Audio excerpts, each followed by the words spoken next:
I wake into pain, and the pain is the first thing that is mine.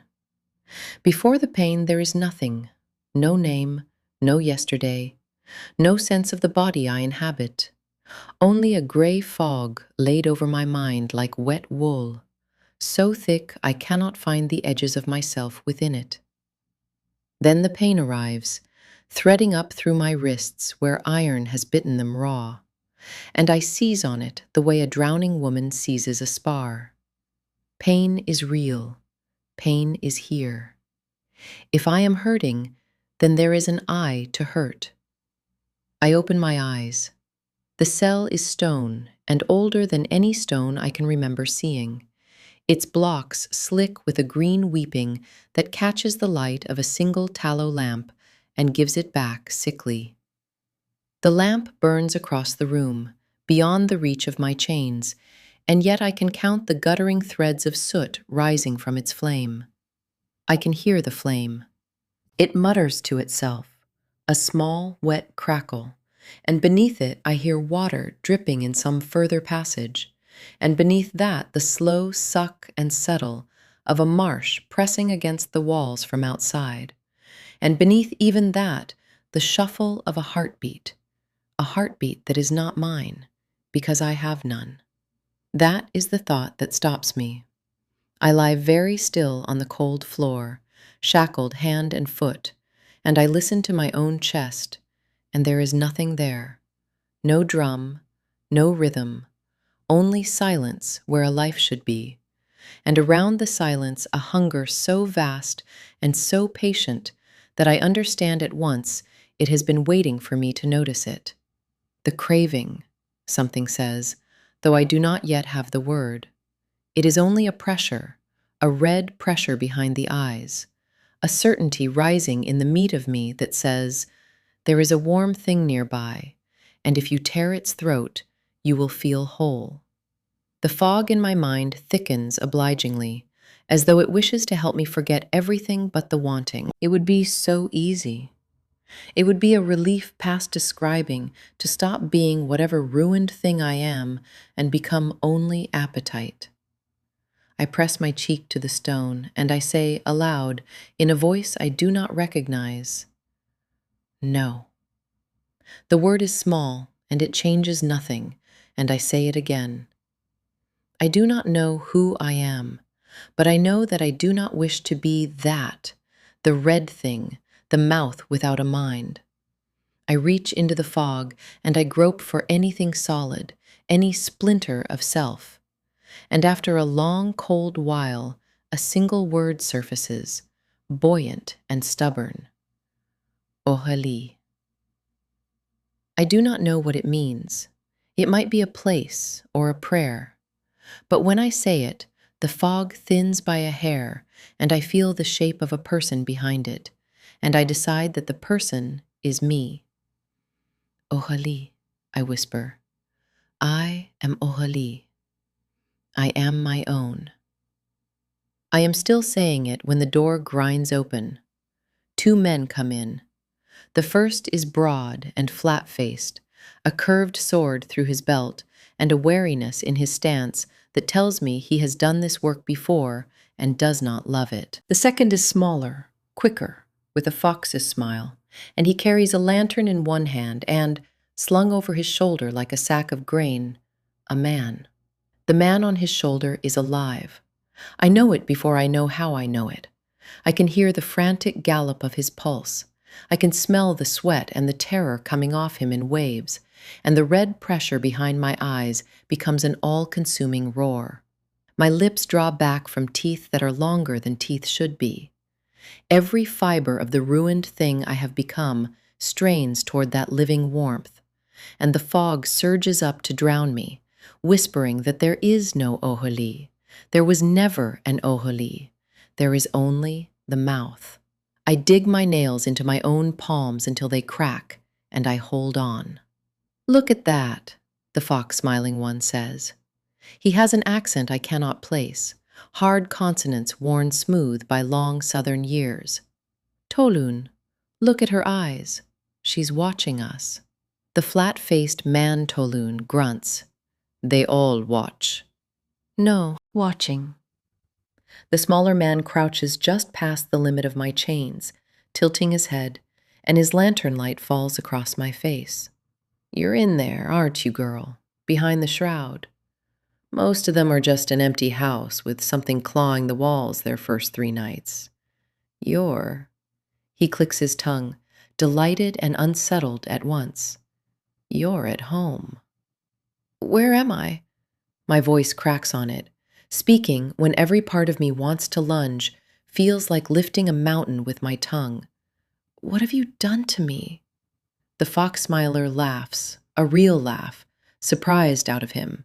It talks in sentences. Tolan, she talks in sentences.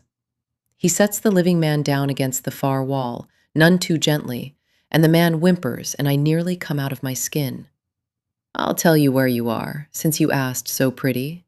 You're a guest of the sunken bastion, in the marsh above Sourgate, which is farther from anywhere you've ever been than you can imagine. And what we've done to you? His smile flickers, and for a moment there is something almost like pity under it. We didn't. He did. And he'll be back in 3 nights to finish it. Who? But the man only shakes his head, and it is Tolan who answers, low, as though the name is dangerous to hold in the mouth for long. Varkul, he says. The first fang. You're his, girl. His get, his spawn, his to keep or to spend. Don't get attached to whatever's left of you. In 3 nights he does the ceremony, and after the ceremony, there's no Aurelie, or whoever you think you are. There's just another mouth for the line. Aurelie. I did not tell them my name. I realize with a lurch that I said it aloud, over and over, before they came, that they have been listening at the door. The fox smiler stands, brushing his knees. He looks at the whimpering man against the wall and then at me, and I understand what is being offered, and I understand that they expect it to unmake me. Go on, he says, not unkindly. You're starving. You can't help what you are. Feed and sleep and be a good little monster, and maybe the 3 nights won't hurt so much. They leave the man. They take the lantern to the door, but do not take it out so that I can see. Then they go, and the iron door grinds shut, and I am alone with a living heart and the roar of my own need. I last, I think, 100 breaths.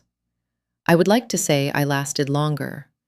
I press myself to the farthest reach of my chains, and I say, Aurelie, I am my own, until the words dissolve into meaninglessness, and the man weeps and calls on river saints I have never heard of, and the smell of him is a hand around my throat, pulling, pulling. In the end, it is not that my will breaks. It is that my body is stronger than my will, and it moves without me, and the chains that hold my wrists are long enough. I will not describe the feeding. There are things I have done in the long years since that I can set down plainly, but that first one I keep behind a door in my mind, and I keep the door shut. I will say only this: it is the most complete and shattering pleasure I have ever known, before or since. Every emptiness in me fills. The fog burns away. The pain stops. For one endless, golden, obliterating moment, I am not a ruined thing at all. I am whole. I am warm. I am fed. And I understand in that moment exactly how they mean to keep me, and exactly why so few ever climb back out. When it is done, and the man is a cooling weight against the stone, I sit with my back to the wall and my knees to my chest, and I make myself feel every part of what I have become. I do not let myself look away from it. And then, deliberately, in the ringing silence after the ecstasy, I say it again. I am Aurelie. I am my own. And I remember what I did. It would be easier to forget. The shroud lifts its gray hand to help me. I refuse the help. Whatever I am now, I decide, I will be it with my eyes open. I will hold the whole of myself, the girl whose name floated up out of nothing, and the mouth that killed a weeping man. And I will not let them cut me into a thing that can live with itself only by not knowing itself. Some hours later, I hear the fox smiler's voice on the far side of the door, low to Tolun. She fed. Course she fed. And then she talked again, same as before.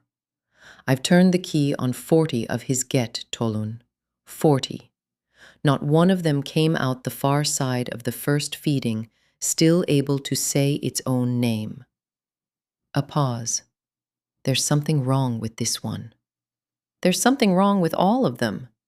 No, the fox smiler says, and I hear him move off down the passage, and his voice comes back thin and thoughtful. Not wrong. Different. Keep her chained and don't tell him she talks. Something like that.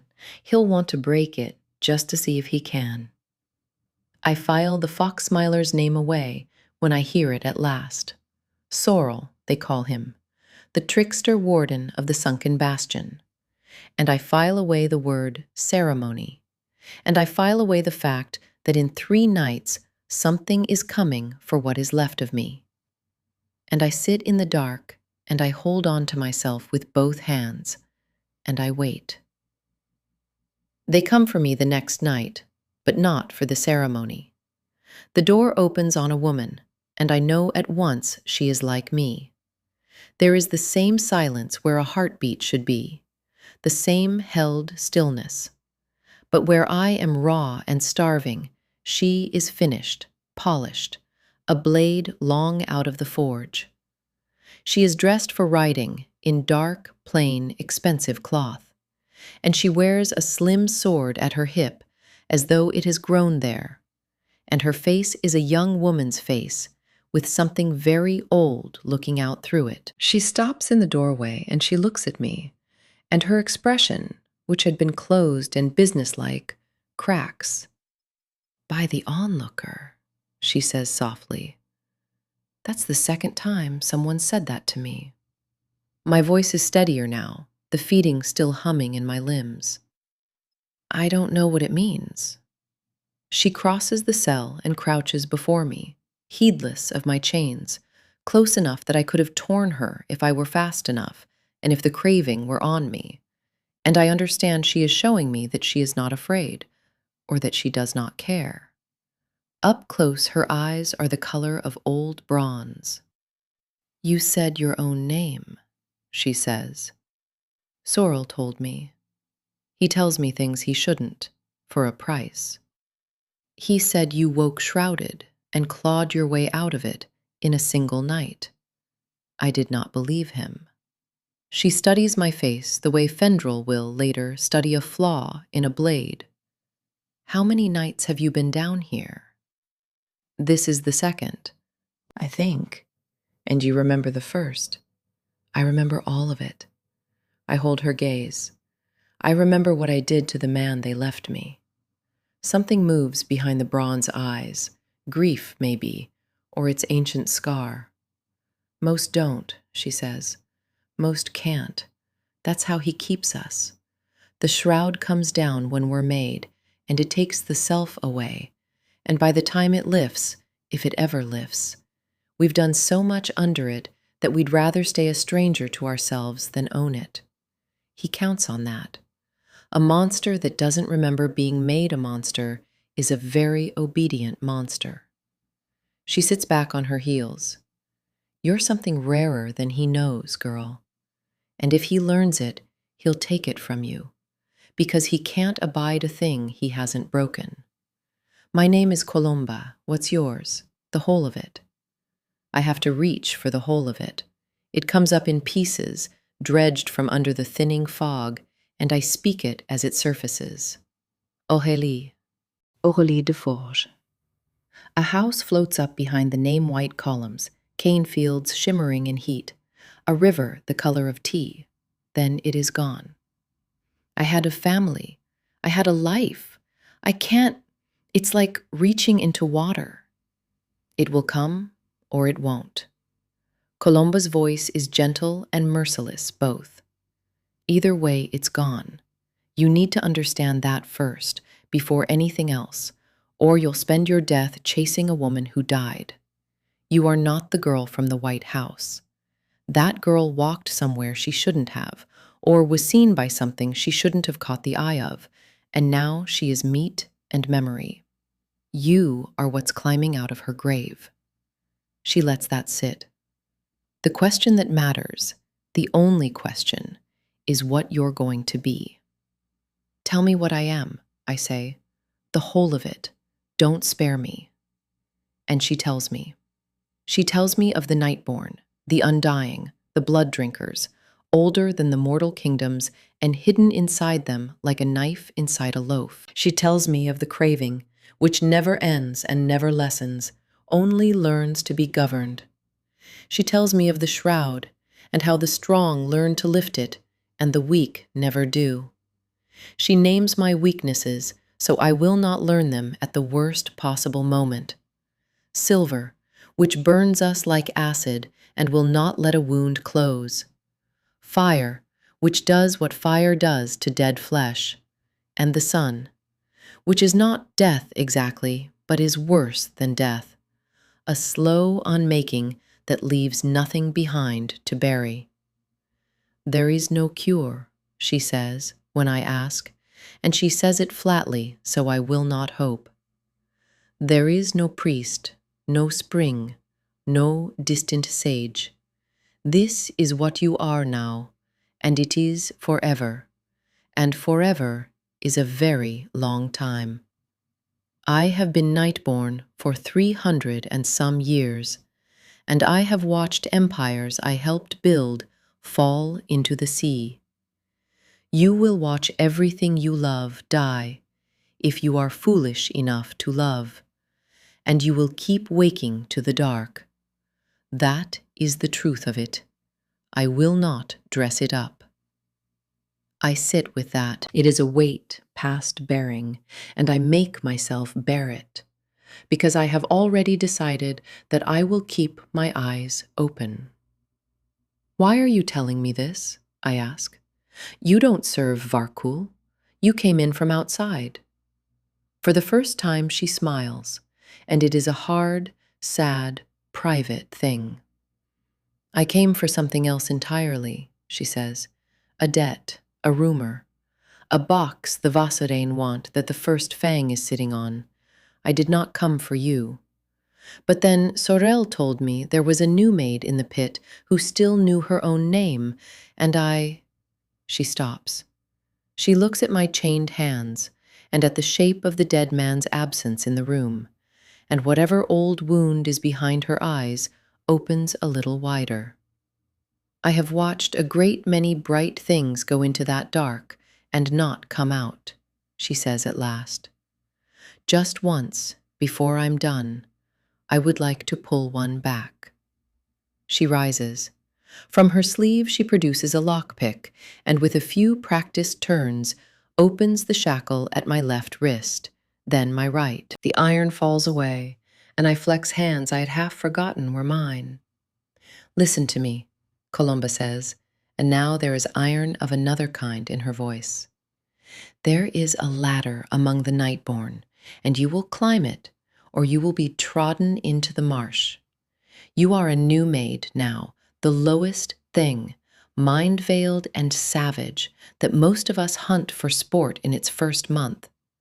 Survive long enough and learn enough, and you become sworn, past the worst of the infancy. Master yourself and your art, and you may become seated and hold ground of your own. Above that are the crowned, the great lords and ladies of the lines, and above even them, her mouth tightens, above even them are the first-blooded, the elders out of the dawn of the world, of whom your sire is one. That is the whole of the ladder. Where you die on it is up to you and to no one else. Not to him, not to me. She sets a hand on my shoulder, and for a moment the ancient thing in her face is very close to the surface. You are still your own, she says. You proved it the first night, which almost none of us ever do. Whatever comes, and much is coming, and soon, do not let them take that from you. It is the only thing you truly have. Then she leads me out of the cell, out from under my chains, into the fortress above, and I go with her not as a broken thing being carried, but on my own 2 feet, knowing at last precisely what I am, and having decided, in the marrow of me, exactly what I mean to do about it. We do not get our night of rest. We barely get an hour.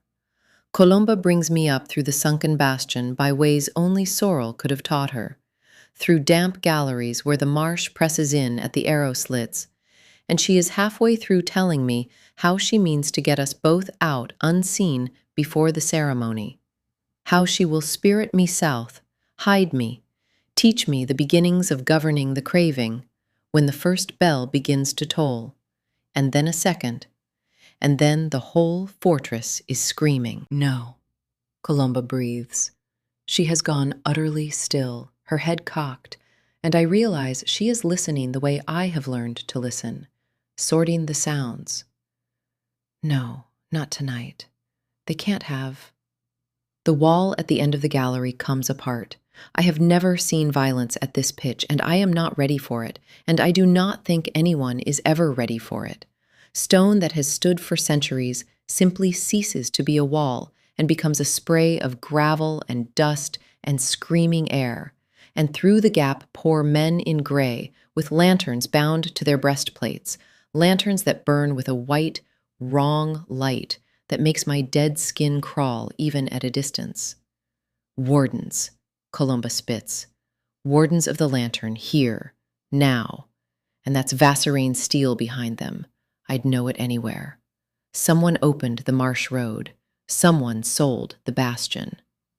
Her sword is in her hand, though I never saw her draw it. They've come for the box, and they don't care who they burn to get it. Stay behind me, stay close. Silver and fire, girl. Remember what I told you. Do not let them touch you with either. What follows I remember in fragments, the way you remember a fever. I remember the white light of the lanterns and how it made the craving recede to nothing, replaced by a pure animal terror. I remember Colomba moving through the gray men like a scythe through wheat, so fast the eye lost her, and the wet sounds that followed her. I remember the bastion's own defenders, Tolan among them, fighting the invaders in the smoke, and I remember not knowing whose side to be on, only that everyone in the world seemed to want me dead. And I remember Sorrel. He finds me in the smoke as Colomba is drawn away by 3 wardens at once, and his fox's smile is gone, and there is a pistol in his hand, one of the long southern flintlocks, its muzzle a black eye. Nothing personal, girl, he says, and there is real regret in it, which somehow makes it worse. But the Vassarine are paying for every one of his get that doesn't leave here, and I have got to think of my own skin. You understand. I liked you. You talked in sentences. He fires. I do not decide to move. The thing Colomba named in me, the cold, watching self that stands a little apart even from terror, decides for me, and my body is simply elsewhere when the ball passes through the smoke where my heart would be if I had one. And then I am on him. I do not know how to fight, but I am fast, and I am strong past any mortal strength, and the craving that the lanterns push down comes roaring back the instant I am close to his blood, and I do to Sorrel what he meant to do to me, and it is quick, and I feel it in my hands for a long time after. My first killing. I set it down here plainly, as I promised myself I would. He was a traitor, and he had just tried to murder me, and I do not lose sleep over Sorrel. But he is the first, And after him, there is a coldness in me that was not there before, a place that has learned it can do this thing and survive. And that coldness never entirely leaves. It is, I have come to think, the true price of the first 3 nights. Not the feeding, which is only appetite, but the discovery of what you will do to keep waking. I take his pistol. I take the pouch of silver shot at his belt, because some cold, clever part of me has already understood that a weapon that hurts my own kind may one day be worth more than gold. Then a warden's blade finds me. I never see it. It comes out of the smoke and takes me through the side. Lo, and the pain is beyond anything, because the blade is silvered, and the wound will not close. I feel it refusing to close, the flesh at its edges blackening and curling like burnt paper. I go down. The white lantern light swims over me. Somewhere very far away, Colomba is screaming my name, and I understand, with the strange clarity of the dying, that I have lasted exactly 2 nights as a Nightborn, and that this is where it ends, on the floor of a burning fortress, in a marsh at the edge of the world, and that no one will ever know there was an Aurelie who kept her own name. Then Colomba is over me, and there is a small vial in her hand. I will not understand what is in the vial for years. I only see, through the swimming light, that the fluid inside it is not red, but a shifting, iridescent silver gold, like oil on water, like nothing that should exist, and that Colomba looks at it, and looks at me, and makes a choice that visibly costs her something enormous, some grief I cannot read. She breaks the vial against my lips. The world goes white, not the sick white of a lantern's, but a white like the inside of a struck bell, vast and singing. The silvered wound in my side seals, the blackened flesh knits. Strength I have no right to floods through me, and for one impossible instant, I feel the whole burning fortress laid out around me like a map I could touch, every guttering life in it a warm point of light. And then it is gone, and I am only myself again, whole, on my feet, with Colomba's hard hand hauling me up, and her voice in my ear. "Run," she says. "The marsh road, south. Follow the black water till dawn threatens, and then go to ground. Do not stop. Do not come back for me. Do you hear me, Aurelie? Live." What did you give me? Something I can never get again. Her bronze eyes are terrible. Something worth more than this whole fortress and everyone in it. Don't waste it. Now run. And I run. I go out through the broken wall into the marsh night, into the black water and the cypress and the mist. A rogue 2 nights old, with a stolen pistol and a pouch of silver, and a debt I do not yet understand, hung around my neck like a stone. Behind me the sunken bastion burns, and somewhere in it, Varkul's ceremony will never happen, and somewhere in it, Colomba fights a war I cannot help her win. There is a death writ on me now. I will learn the word soon enough. The Concord's word for a rogue Nightborn, made outside the law and marked for any hunter's blade. But I do not know that yet. I only know that I am alive and hunted and alone, and that a woman I met yesterday spent something priceless to keep me in the world. I fix her face in the front of my mind where the shroud cannot reach it, and I make her a promise as I run, that I will not waste it, that I will be worth it, that whatever I become in the long dark ahead, it will be something that was worth the saving. Then dawn threatens gray over the marsh, and I go to ground in the roots of a drowned cypress, and I pull the black water over myself like a blanket, and the drowned girl, who was Aurelie de Forges, closes her eyes on her first day as something else. The marsh gives me up, eventually, to the river country, and the river country nearly finishes what the warden started. I will not dwell on those first weeks, because they were mostly hunger and hiding, and the slow, ugly work of learning what I could survive. I learned that I could go to ground in a root cellar or a drainage culvert and sleep through the killing daylight. I learned that a new maid, left to her own devices, becomes, night by night, more animal, that the shroud does not lift so much as it must be lifted, again and again, by main force of will, and that every night I did not speak my own name aloud was a night I woke a little more a stranger to myself. So I spoke it, aloud, to the dark, to the mist, to the indifferent stars. I am Aurelie. I am my own. It became a discipline, that speaking, the first of the arts I ever mastered, though it has no proper name. Colomba had shown me it could be done. The doing of it, night after starving night, was mine. It is a distiller's wagon that saves me, or rather, the thing living beneath the distiller's cellar, which the distiller did not know was there, and which took me in the way one hunted creature will sometimes take in another. His name is Fendril, and he is not a Nightborn. He is something I have no word for until he gives me one. Delvinkin, one of the deep folk, the artificers out of the underhalls beneath the far northern mountains, exiled or wandered south for reasons he is cheerfully vague about, and settled here in a warren of his own devising below a mortal cane distillery, trading enchantments and clever devices to those in the hidden world who know how to find him. He is broad and gray-bearded and no higher than my shoulder, and he has a workshop that goes down and down into the earth in tiers, hot with forge fire and cold with alchemy.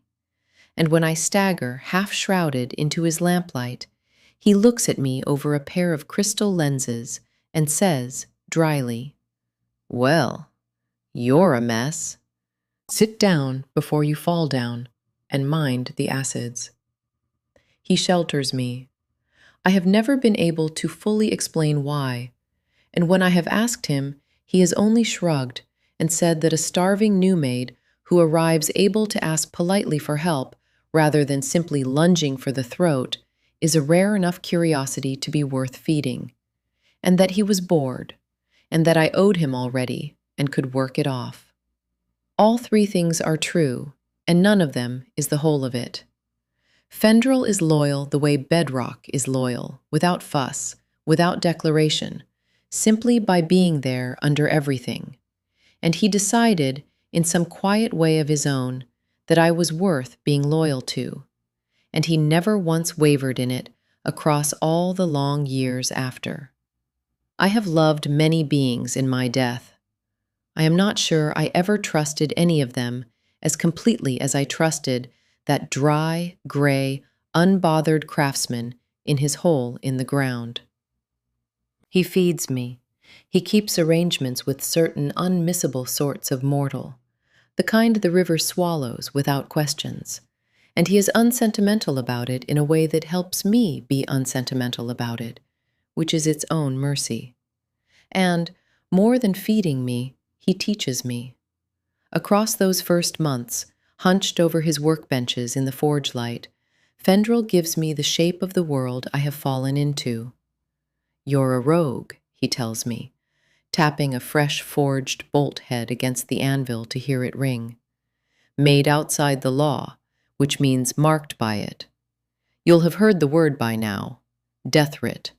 The Concord doesn't like loose new maid running the countryside eating carters. It's untidy, and untidiness brings the wardens, and the wardens are bad for everyone's business. So any rogue who can't show lawful standing is fair game. Any Nightborn who kills you collects. Any warden who burns you does the Concord a favor. You understand your position. I understand it. I am learning, at his benches, to sit still and think rather than flinch. Then how does one get lawful standing? And Fendrel, without looking up from his work, lays out for me the machine I will spend the next century inside of.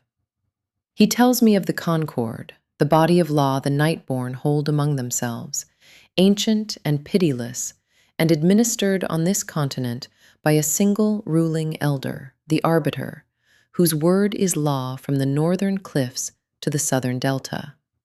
He tells me of the lines, the great bloodlines, the houses of the immortal world, into which every lawful Nightborn belongs, and by which standing is measured. Chief among the southern powers, the line of Vassarain, whose steel I already carry the memory of in my scarred side. He tells me of seats that a Nightborn of sufficient rank and standing may lay claim to a city, a seat, and rule its hidden half, and that to hold a seat against all comers for a span of years is the surest proof of legitimacy the Concord recognizes.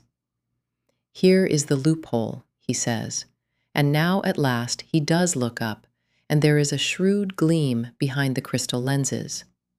A rogue is marked because a rogue belongs to no recognized line.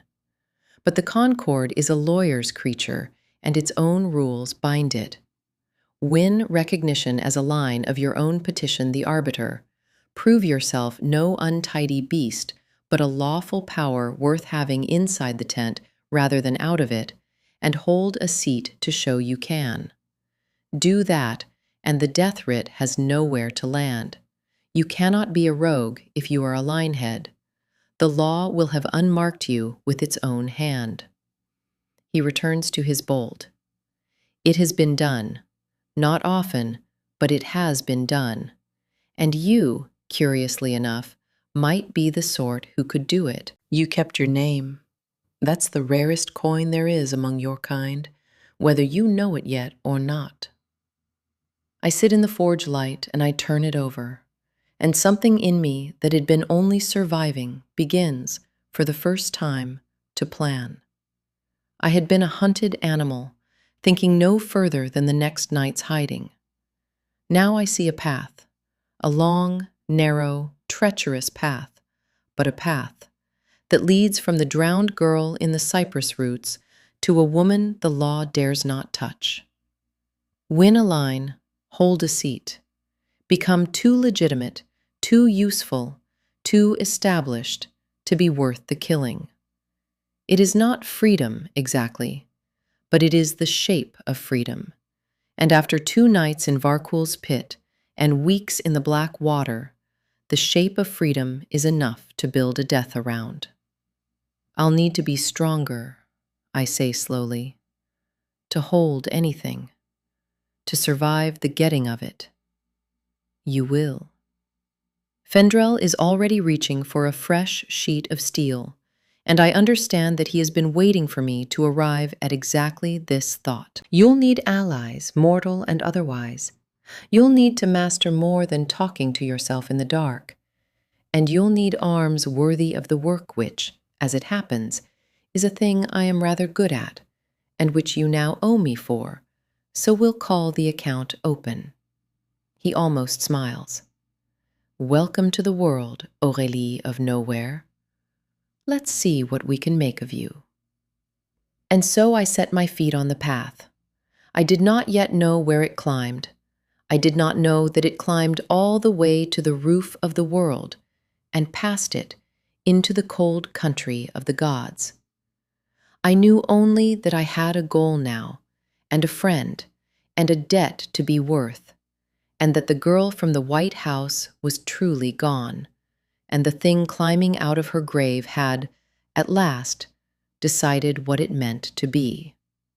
The path begins, as most of my paths do, with someone else's trouble. Fendrel forges me my first true arms over that first year, a slim, wicked sword he calls Bramble, for the way I take to fighting from cover and thorn, its edge alloyed with a little silver, so that it bites my own kind as readily as it bites the living. And he teaches me to govern the craving well enough that I can pass a night among mortals without disgracing myself. I grow from a starving new maid into something steadier, something the deep folk would call sworn, past the feral infancy, in command of myself, if not yet of much else. And when I am ready, Fendrel does not send me into the world with a speech. He sends me with a rumor. There's a sickness in the highlands past the ashen shrine, he says, laying a map across the anvil. River towns emptying, cattle drained.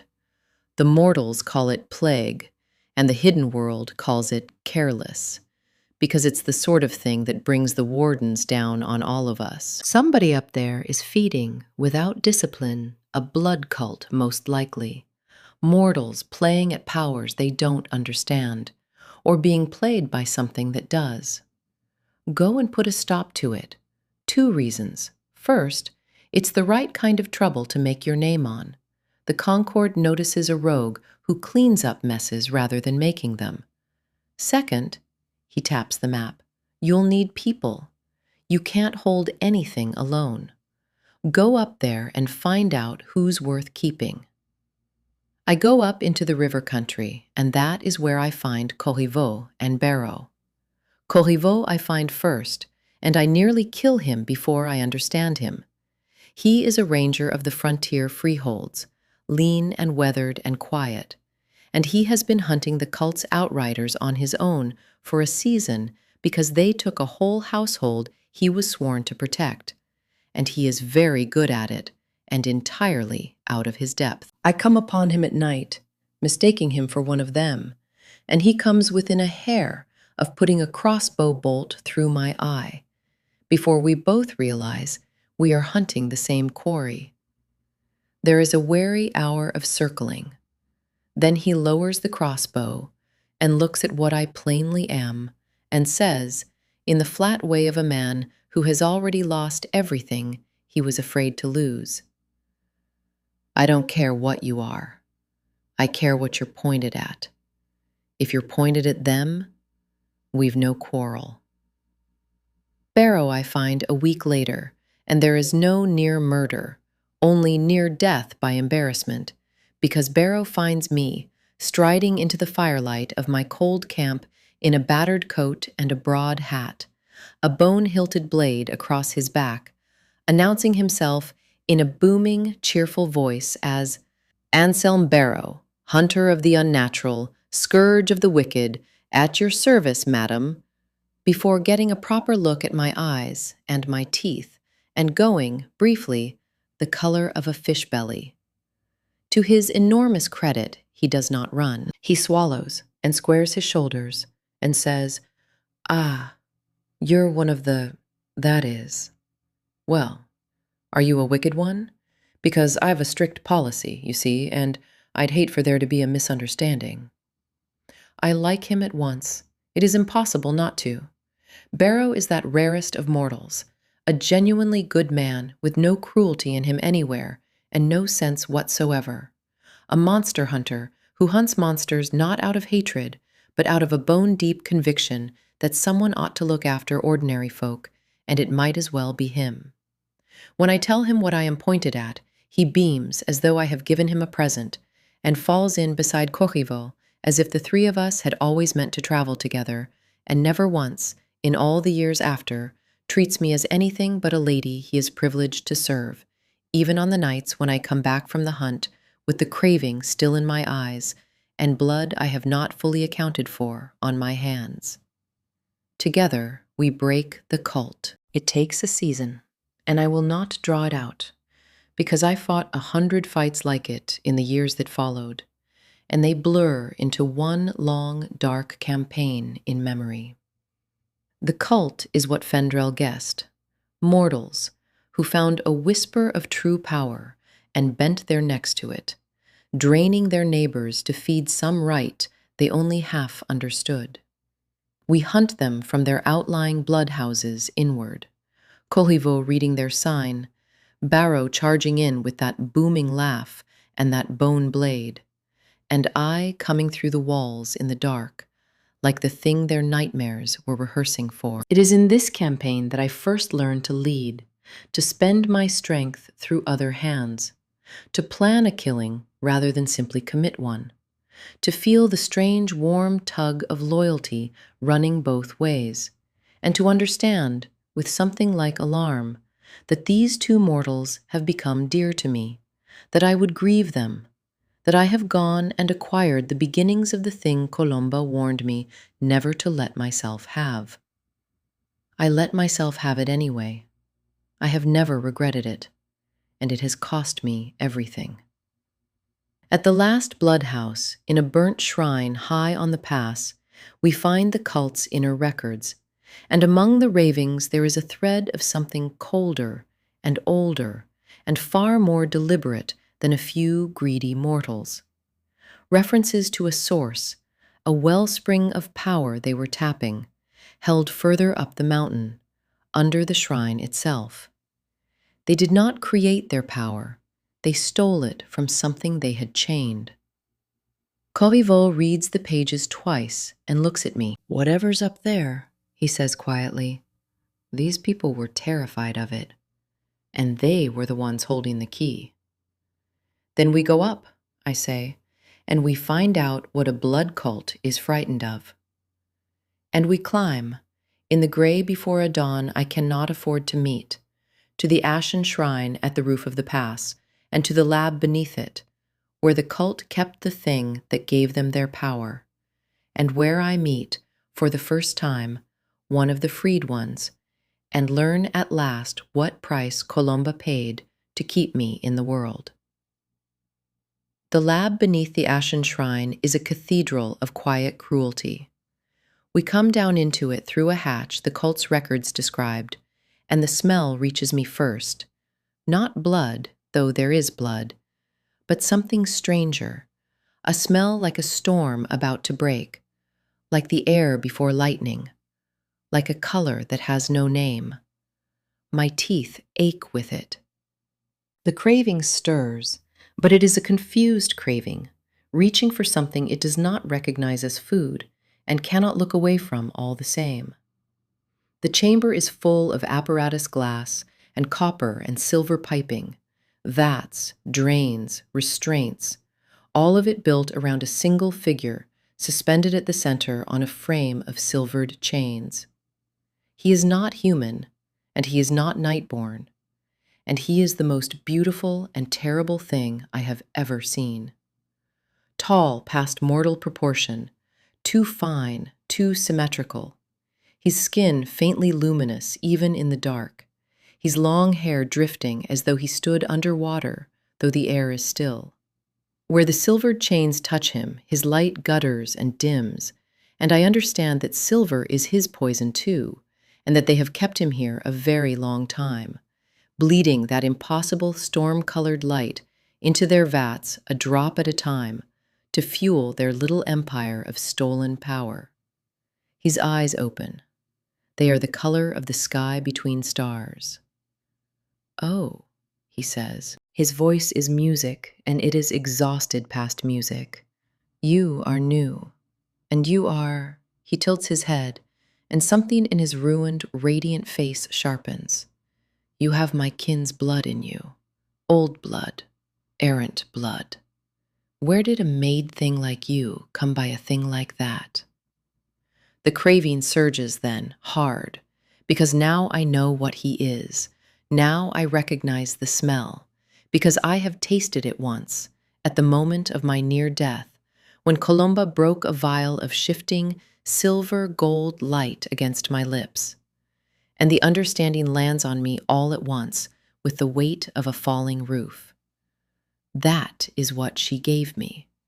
That is what saved me. His blood. His kin's blood. "What are you?" I make myself say, gripping Bramble hard, using the discipline Fendrel drilled into me to hold the craving at bay by main force. The whole of it. Don't spare me.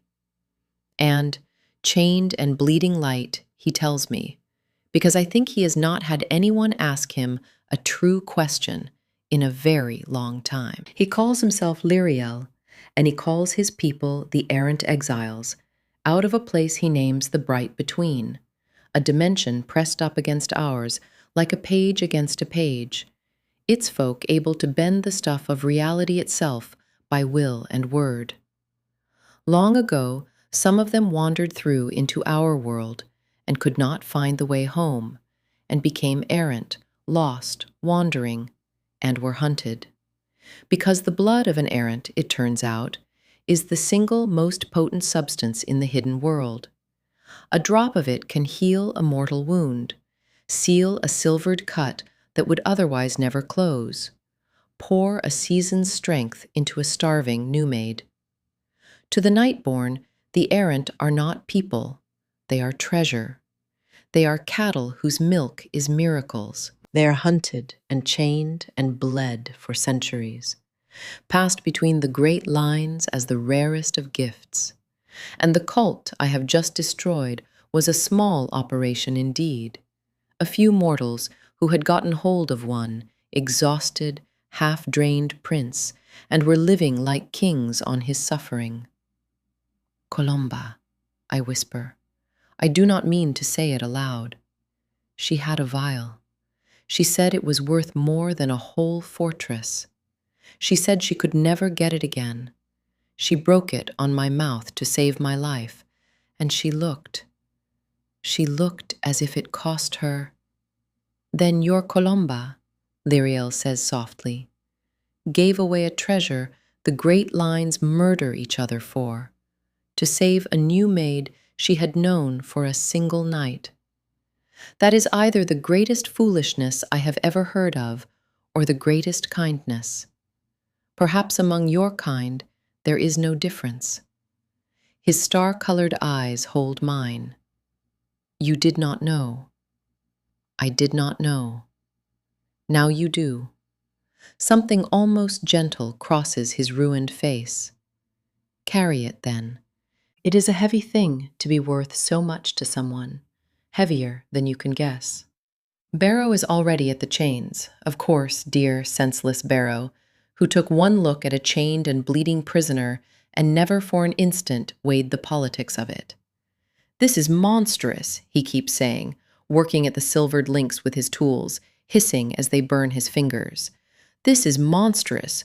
Corvo, help me. We're getting him down. I don't care whose treasure he is. Wait, I say, and they both look at me, and I see Corvo's jaw tighten because he thinks for a moment that the practical monster is about to make the practical decision. He does not yet know me as well as he will.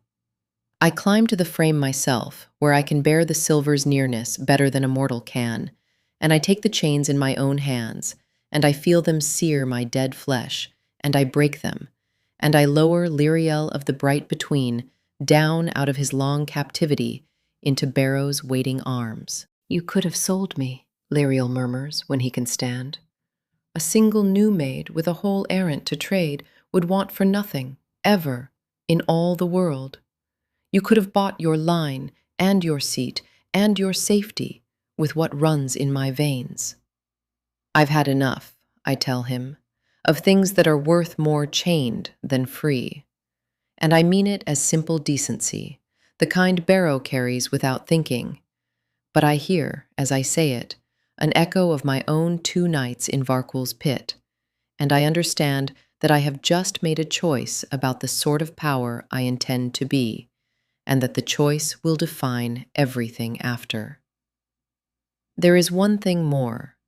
As we make ready to leave the shrine, I turn over the cult's deepest records one final time, and among the ravings, in a hand older than the mortal scrawls, in a dead scholar's tongue, Lyriel names for me as Old Marin. There is a message that was not meant for the cult at all. It is a taunt. It is addressed to no one and to everyone, left like a snare in the dark, and Lyriel translates it in a voice that goes slowly cold as he reads. One step behind, little scavengers. You feed on the crumbs of what I hunt. The thing I seek passed through your mountain and slipped my hand, and I have followed it south, ever south, into the delta and the marsh, and I will have it. and I will have all who touched it. The first fang. Varkul, I say, and the name is Ash. He wrote this. He came south, not for the pieces turn and lock. He didn't come to the Delta for me. He came chasing something else, some artifact, some quarry, stolen out of these mountains and run south to Sourgate. He was hunting it, and he lost its trail near where I lived, and my dead stomach turns. He turned me the way a hunter beats a field, to flush the country, to have eyes and mouths in the Delta. I wasn't chosen. I was a net he cast, and never bothered to draw in, because the wardens burned the bastion before the ceremony that would have made me truly his. Then you were fortunate twice, Lyriel says quietly. Once when your Colomba saved your body, and once when your sire never got to finish saving your soul for himself. He looks at the cold taunt in the old tongue, and at me, and I think for the first time he sees not a curiosity, but a person he might tie his freedom to. He is still hunting, wherever he is, and a being who writes such things does not forget a net he cast, however long the drawing in takes. You have a great deal to learn before he remembers you, Aurelie. Illusion, bloodcraft, the true arts, not the parlor tricks a smith can teach. I owe you a debt past any repaying. He inclines his radiant head, and it is the bow of a prince, not a captive. Let me pay it by making you dangerous. We leave the ashen shrine as the sun climbs behind us. Cohevo and Barrow sworn to me by then in all but word, Lyriel freed and bound to me by a debt of blood and vowed to teach me his people's arts. And I leave with a great deal more than power and knowledge. I leave knowing what I am worth and to whom and why. I leave carrying Colomba's gift like a stone against my breastbone, and Varkul's shadow at my back, and the first true shape of the war that will end me and remake me, though it is still 100 years off, and I cannot yet see it for what it is. I only know, climbing down out of those mountains with my first true companions around me, that I have stopped merely surviving. I have begun to build. It takes me the better part of a decade to grow strong enough and wise enough to dare the north. And when at last I go not as a hunted rogue slinking to beg, but as a power with a retinue, a reputation, and a case. The years of that decade I will pass over quickly, because they were the years of learning, and learning does not make a story. Lyriel taught me shroudcraft, the art of illusion, of drawing the eye and clouding the mind, of walking through a room and leaving no memory of my passing.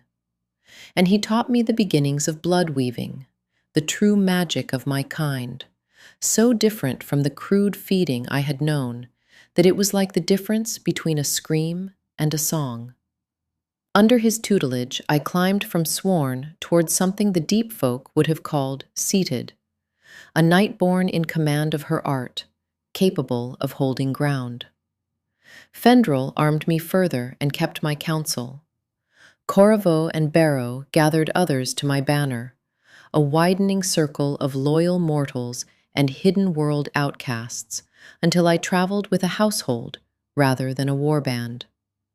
And every night, without fail, I spoke my name to the dark, and lifted the shroud with my own 2 hands, and remained, stubbornly, entirely, myself. Then I turned my household north, across the cold sea, to High Marrow, where the law of the immortal world keeps its seat, and I go to petition the arbiter for recognition as a line. High Marrow is nothing like the warm, green, rotting south. It is a cliff manor of gray granite above a gray sea, austere and formal and old, and everything about it is designed to make a petitioner feel small. I am kept waiting 3 nights, which I understand is a courtesy. Rogues are usually kept waiting until a warden arrives to solve the problem of them permanently. On the fourth night, I am brought before the arbiter, Sereth. He is not what I expected. I expected a tyrant, and I find a scholar, an ancient, mild, bookish being of the progenitor class, the oldest and highest rank there is, who rules this whole continent's hidden half, and plainly wishes he could be left alone to read instead. He receives me in a library, not a throne room, and he peers at me over a book he does not quite set down, and he says, "Ah, the rogue who keeps her own name. Yes, I have had letters." He sighs, as though letters are the great affliction of his long life. "Do sit. Tell me why I should unmark you, rather than simply be rid of you, and be interesting about it, because I am very old and very bored, and boredom is the only thing left that can truly injure me." And beside him, sharp as a drawn blade, stands his second, his sister in the line, his liaison, his enforcer of the small cruelties he is too tired to commit himself, a woman named Mireille, who looks at me the way one looks at something tracked in on a boot. "He'll unmark you over my objection," Mireille says, before I have said a word, in a voice like a paper cut. That's how bored he is. My advice, arbiter, is a warden and a bonfire and a quiet night. This one's trouble. I can smell it. She's got that the look of someone who's going to be important, which is the most tiresome kind of person there is. Mireille finds everyone tiresome, Sereth says comfortably. It is her gift. Go on, child, interest me. So I interest him. I lay out my case as Fendrel taught me to, as law and not as plea. I recount the cult I broke, the plague I ended, the warden attention I spared the Concord by cleaning up a mess rather than making one. I present the testimony of my mortals and my allies.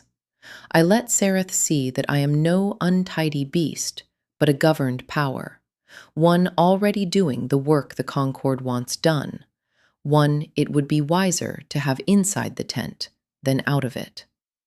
And when Mireille cuts at me, and she cuts at me constantly, testing, probing, trying to make me lose my temper or my nerve, I do not rise to it. I answer courtesy for venom, law for insult, until I see the thing shift behind Sereth's mild old eyes, the thing that is looking for a reason to be interested, and has found one. I am learning in that library the last weapon in my armory, and perhaps the deadliest, that courtesy and law, wielded with a cold enough hand, will open doors that no blade can, and that among immortals who have all the time in the world and all the strength in the world, patience and precision are the only powers that still frighten anyone. Conditional, Sereth says at last, closing his book. I grant you conditional recognition. You are, provisionally, a line the line of Aurelie, until you can be bothered to name it something grander. This checks the death writ. A linehead cannot be a rogue. But conditional, child. You will prove the recognition true. You will claim a seat, a city hidden side, ruled lawfully under the Concord, and you will hold it against all who contest it, for a span I shall set.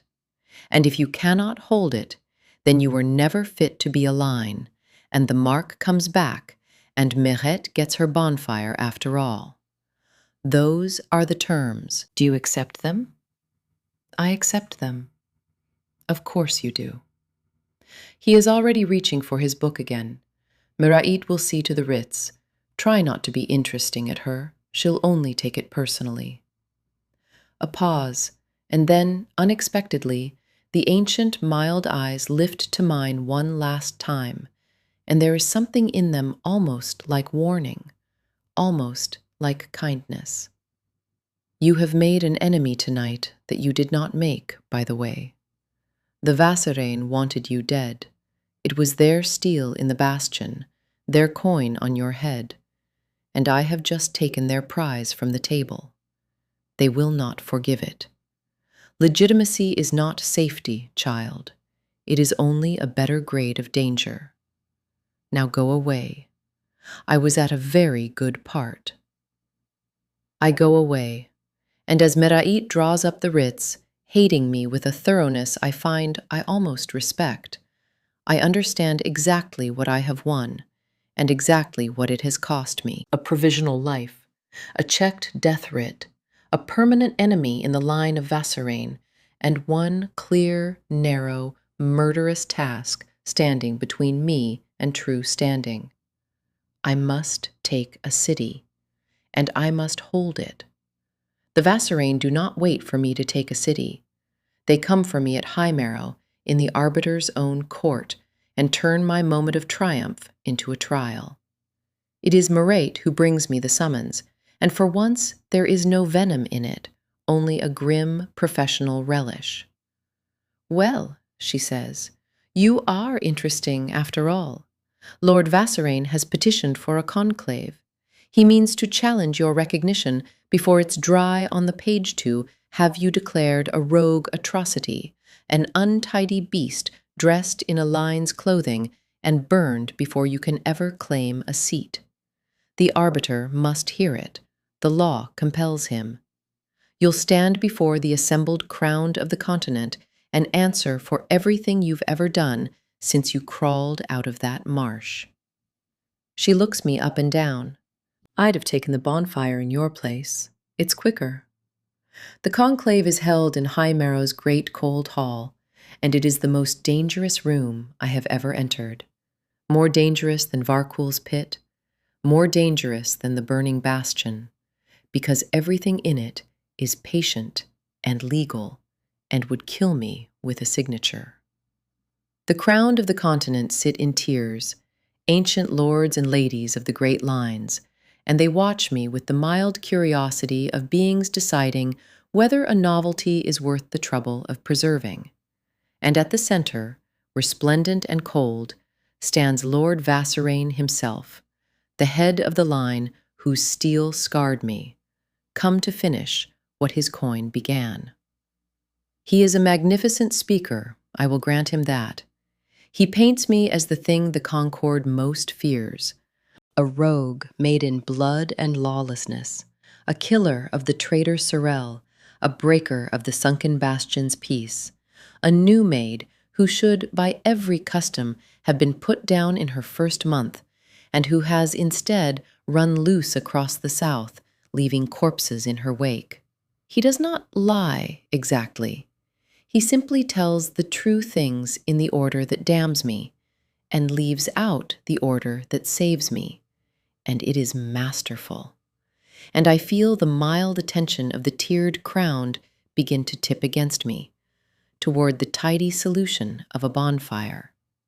Then it is my turn, and I have witnesses. Barrow speaks first, dear. Booming, senseless Barrow, entirely out of place among the immortal lords and entirely unafraid of them, who tells the conclave in plain words that he is a mortal hunter of wicked things, and that the lady Aurelie is not a wicked thing, that he has watched her spare when she could have slain, and free what she could have sold, and that if the fine folk in the tiers want to burn her, they will have to explain to him first why they did not burn the cult that was draining whole river towns while she was the one who stopped it.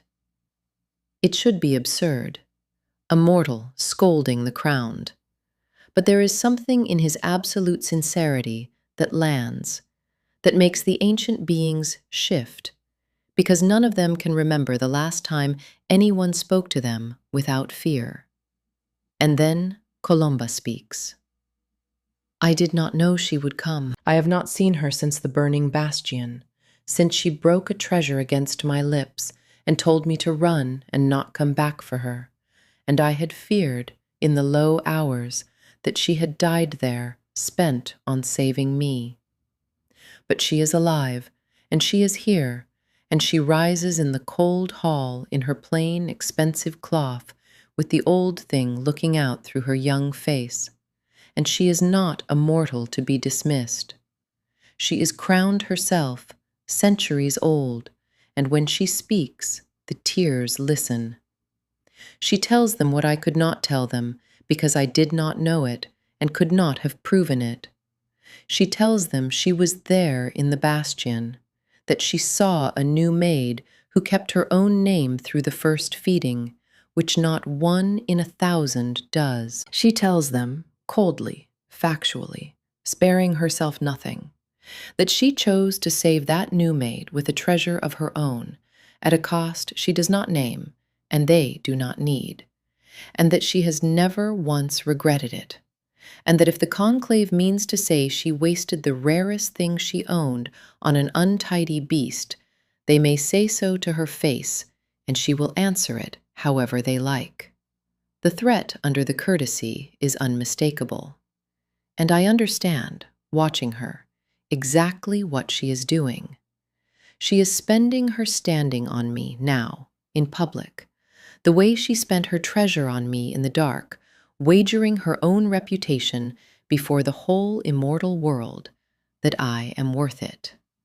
The child is not a rogue, Colomba finishes.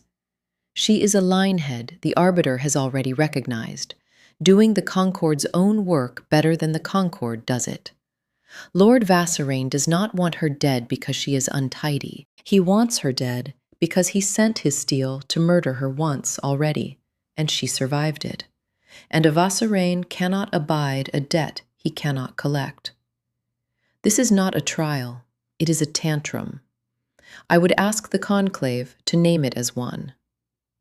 The hall goes very quiet. Sereth, who has watched all of this from his high seat with the weary patience of a man refereeing children, closes his eyes for a moment as though savoring the silence.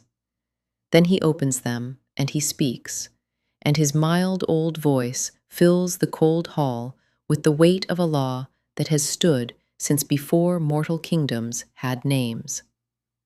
I have heard the petition, he says, and I find it wanting. Lord Vassarain has proved that the child has killed. So have we all. It is the condition of our existence. He has not proved that she has killed unlawfully, or fed without discipline, or brought the wardens down where discipline would have kept them off, rather the reverse. He has proved only that she inconvenienced him by living. A thin, dry smile. I am not moved by the inconveniences of the Vassarain. The recognition stands. The line of Aurelie is lawful and independent and under my hand. The death writ is void. And Lord Vassarain, the mild eyes turn, and for an instant the scholar is gone and something very old and very terrible looks out. You will trouble my court with no more tantrums. You have lost. Lose gracefully, or lose more. It is over that quickly. That is how power works among the eldest.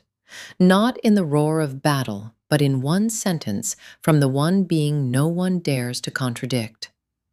Lord Vassarain bows, because he must, and his face is a mask of courtly acquiescence over a hatred that will outlast the mortal world. I have made, in that hall, an enemy for the ages. But he bows, and he withdraws, and I am left standing in the cold light as a lawful linehead of the Concord, unmarked, recognized, free of the writ that has hung over me since the marsh. I find Colomba afterward, in a gallery above the grey sea, and I do not have words for what I owe her, and she does not let me try. Don't, she says, before I can begin. Don't thank me. I told you once I'd watched a great many bright things go into the dark and never come out, and that just once I wanted to pull one back. You're the one. Let that be thanks enough for both of us. She looks out at the cold water. You still owe the terms, mind. Recognition isn't a seat. You have to take a city now and hold it, or all of this was breath. Do you have one in mind? There's a river city on a bend of the Corve, I tell her. Thornmere. Contested, half lawless, no strong line holding it. Fendrel's people trade there. Corriveau knows the country. I feel the plan settling into place, hard and clear. I'm going to take it, and I'm going to hold it until the whole world knows it's mine. Colomba smiles, and there is pride in it, and something sadder underneath the pride, the look of someone who has lived long enough to know what holding a thing costs. Then take it, she says, and when you've held it, and you're a queen in your own hall with your own dead to mourn, remember that you were worth it, on the bad nights especially. Remember I said so. I have remembered. On the worst nights of all, I have remembered. I take Thornmere in a season, and I hold it for 20 years, and the holding of it makes me what I am. The taking I will pass over lightly. It was war, hidden side, the slow, patient dislodging of the petty powers that had let the river city rot under them, and I did it with Bramble and Shroudcraft, and Corriveau's steady mortals, and Lyriel's terrible illusions, and Fendrel's clever engines. And when it was done, I stood in the high hall above the Corve and named it. The line of Thornmere, my seat, my ground, mine. But the holding is the true story, because a seat is not won in the taking. It is won in the 20 years of not losing it. They come for me in those years, again and again. The Vassarains send assassins, patient and various and endless, and I turn them back one after another until the sending of them becomes less a threat than a season, like the floods. Rival powers test my borders. Wardens, uncertain whether a lawful but strange linehead counts as game, come sniffing, and are turned away with courtesy and, once or twice, with the plain demonstration that I am not worth the fire. I learn statecraft, which is only warfare conducted slowly. I learn to rule a hidden city inside a mortal one, to feed without emptying towns, to be a power that the country around me is glad to have, rather than afraid to keep. Night by night, year by year, I climb from seated toward crowned, and past crowned toward something the Concord had no easy name for, an elder power in my own hall. And in those years I gather the last of my family. Wick I find in the founding years, and finding him is the truest thing I did in all that time. He is immortal, a young man broken past mending by a life I never fully learned the whole of, a man the river had used up and thrown away, sitting in the rain in a Thornmere alley with the particular stillness of someone who has decided to stop. I do not know to this day why I stopped for him. I was a queen with a city to hold. I had no time for one ruined mortal in an alley. But I stopped, and I saw something in him, some ember the river had not quite drowned, and I took him in, and I gave him work and warmth and the plain, steady dignity of being needed. And Wick, who had nothing left, gave me in return a devotion so total and so quiet that it frightened me a little. He never asked to be more than my servant. He never wanted rank or power or the long, dark gift of my kind. He wanted only to be useful to me, to guard my door, to be the last true thing in a life that had unmade every other true thing. And he was, for all his years, and past them. "You saved my life, Miss Aurelie," he said to me once, when I asked him why he served me so utterly, and he said it as though it were the simplest arithmetic in the world. "Everything I've had since is yours. When the time comes that you need it back, you'll only have to ask. I've had a good life, being yours, a very good life, I want you to know that, whatever comes." I did not understand then that he was telling me how he meant to die. I understood it later. I understand it now, every night. So my hall filled. Kohivo, my steady right hand, whose life I extended with a careful bond so that he might serve past a mortal span. Barrow, who came and went on his monster-hunting errands and always came back, grayer each time and no wiser and no less good. Lyriel, my tutor and my prince of the freed errant, whose people I sheltered, and who sheltered me in turn with arts no Nightborn could match.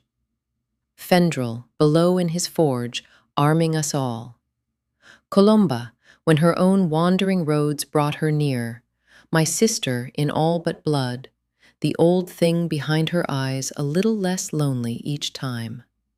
A found family, gathered in a river hall over 20 years, of mortals and monsters and lost things, exactly the thing Colomba had warned me never to let myself have. Exactly the thing that would one day be used to break the world open.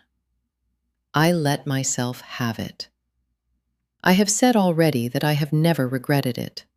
That is the truest thing in this whole account, and also the thing that has cost me most, that I built a family, knowing what forever does to families, knowing I would outlast every mortal face at my table, and grieve every immortal one, and that I would do it all again, exactly the same, tomorrow.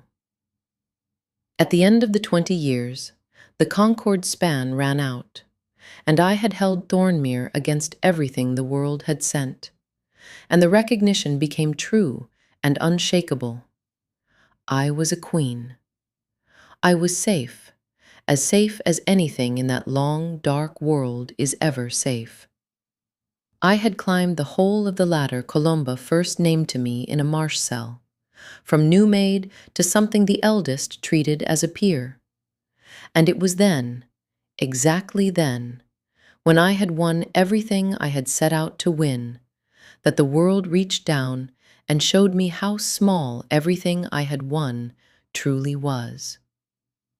The summons comes from the far northern wastes, from a name my whole household speaks in a lowered voice. Astoreth. I know of her the way one knows of a mountain or a storm, not as a person, but as a fixed and terrible feature of the world. Astoret, the first crown, the elder queen, the oldest of all the Nightborn, older even than Varkul, my sire, a first-blooded matriarch out of the very dawn of the world, who has not troubled herself with the affairs of lesser immortals in 1,000 years. There is a working of hers stirring near my northern trade roads, a spell so vast that Lyriel goes pale sensing the edge of it. And when I send, carefully, to ask what it portends, the answer that comes back is an invitation, which is far more frightening than a threat would have been. I go to her alone. One does not bring a household to Astoret. One goes as a supplicant goes to a god, and hopes to be found interesting rather than filling. Her sanctum is at the roof of the cold world, and the great working I sensed is only her idle handiwork, a thing she is building the way another might tend a garden, and its scale unmakes my understanding of what power is. She receives me in a chamber that should not fit inside the mountain that holds it, and she is beautiful, the way a cliff edge is beautiful. And when she looks at me, I feel, for the first time since the marsh, genuinely and completely small. "Sit," she says. "You are the one who kept her name. Yes, I have watched you, a little, from very far away, the way one watches an ant that has learned an unlikely trick. Sit, and take tea, and do not be tedious, and I may let you leave." I sit. I take the tea, which I cannot drink, and which is not meant to be drunk, only held. And Astoreth, the eldest thing in the world, looks at me with an amusement that is not quite unkind. And across a long, strange evening, she tells me the truth of the world. The truth that all my climbing and holding and winning had never so much as brushed against. She tells me of the onlooker. I had heard the oath 100 times, by the onlooker, and never known it for more than a form of words. Astereth makes me look up, through the roof of her impossible chamber, at the night sky, and shows me the thing that is there and that I had never let myself truly see. A vastness beyond the stars, a half-lidded immensity, an eye, watching.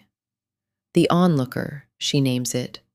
Not a god exactly, the seed of a god, a maker thing, half-waking, dreaming the world into its slow shape, and on rare occasions, for reasons no one has ever fathomed, reaching down a single idle finger to tug at the threads of a mortal or an immortal fate. The immortals fear it and swear by it and do not understand it, and it does not care whether they do. And she tells me of the reaving. Do you know why we are called the Nightborn, child, and what we truly are? She asks. We are not the walking dead. That is a mortal story. We are devourers. It is the deepest law of our kind, the one beneath all the other laws, that one of us may consume another, not the blood, the self, the whole accumulated essence of a life, and take it into ourselves and grow. We call it the reaving, and the one who masters it is a ravener, and it is how the eldest of us became the eldest. I am what I am because I have reaved, across 10,000 years, a great many things that were nearly my equal. So is your sire. The tea trembles in my hand. Varkul. Varkul. For the first time, something crosses her ancient face that I can only call grief, old and worn, smooth as river stone. My son, yes. You did not know? He is my get, made and cast out and grown monstrous in the long dark of the world, and he has been reaving his way toward the same prize I have pursued for an age. She sets down her own untouched cup. There is a summit to the ravener's path, child, a last reaving. If one of us consumes enough, if one of us climbs high enough on the ladder of stolen selves, there is a threshold, and past the threshold lies apotheosis, godhood. Not the onlooker's slow dreaming kind, but a true and waking divinity, the power to become the center of this sphere, to remake it, to rule it, to keep or unmake its song as one pleases. It has never been reached. It is being reached toward now, at last, by exactly two beings in all the world. She looks at me. By myself and by my son. And whichever of us crosses first, the other dies, and the world becomes theirs. That is the true shape of the age you are living in, little queen. Everything else, your lines, your seats, your concord, your wars, is ants running in the shadow of two hands about to close. I sit in that impossible chamber, and I feel the whole edifice of my life, the marsh, the climbing, the 20-year hold, the queenship I was so proud of, shrink to nothing. I had thought myself powerful. I had climbed the whole ladder, and the ladder, it turned out, ended at the ankles of the true contest, far below the knee. Why tell me this? I manage. I'm nothing to it. You said it yourself, an ant with a trick. Because you interest me, Astereth says simply, and I am very old, and interest is rare. And because, she pauses, and the ancient grief surfaces again. Because when my son wins, and he will very likely win, for he is crueler than I, and cruelty is an advantage on that road, He will remake this world in his own image, and there will be no room in it for a thing like you, a maid queen who kept her name and freed her cattle and gathered a family of the weak. You are everything he despises. So look at the hands about to close, child, and understand your smallness, and decide what you mean to do with the little time the ants have left. It is the only honest gift I have to give you. She lifts her cup again in a gesture that is almost a toast. Now finish pretending to drink your tea and go home and hold your little city while you still can. And do try to remember, when the end comes, that one very old queen thought you were worth an evening's conversation. That is not nothing. It is nearly everything I have left to offer anyone.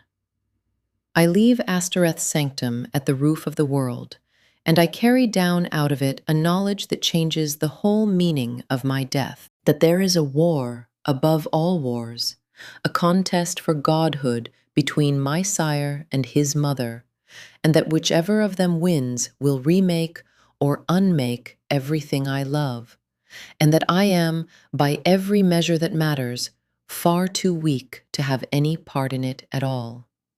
I did not yet know what I would do about that. I only knew, walking down out of the cold, that I could no longer pretend the shadow was not there. The hands were closing, and somewhere in the world, patient and monstrous and climbing, my sire was coming. I come home from Astoreth's roof a smaller queen than I left, and the smallness follows me south like a cold front, and it has a name. I learn the name from Columba, who comes to Thornmere when I send for her, and who goes very still when I tell her what Astoreth showed me. She has known the shape of the reaving race longer than I have, I think. The old thing behind her eyes has been carrying it a long while. But she has never spoken it aloud to me, and when I make her speak it, she tells me the last piece, the piece Astoreth left out, because Astoreth thought me too small to need it. If your sire means to win, Columba says, he will not come himself, not at first. He never does the reaching with his own hand when there is a fist he can send instead. And he has a fist, Aurelie, the worst fist in the world. She looks into my forge-warm hall as though she can see it standing in the shadows. Grendon. She tells me the legend, and it is the sort of legend that is worse for being true. Grendon was born, she says, not made born, amid a slaughter so total that hatred was the first and only thing he ever knew, and it filled him so completely that nothing else was ever able to get in. He cannot be reasoned with, because there is nothing in him to reason toward. He cannot be turned by shroudcraft or illusion or any working of the mind, because a mind must have a door to be entered, and his is a wall of pure, unbroken loathing with no door at all. He does not tire, he does not fear, he does not stop. He is Varkul's executor, his mouth and his shadow and his fist, sent ahead across the centuries to end whatever his master points him at, and in all that time, nothing has ended him. He is, by every account Columba has ever heard, unkillable. There is a way to fight him, she says, and it is the cruelest trap in his whole cruel design.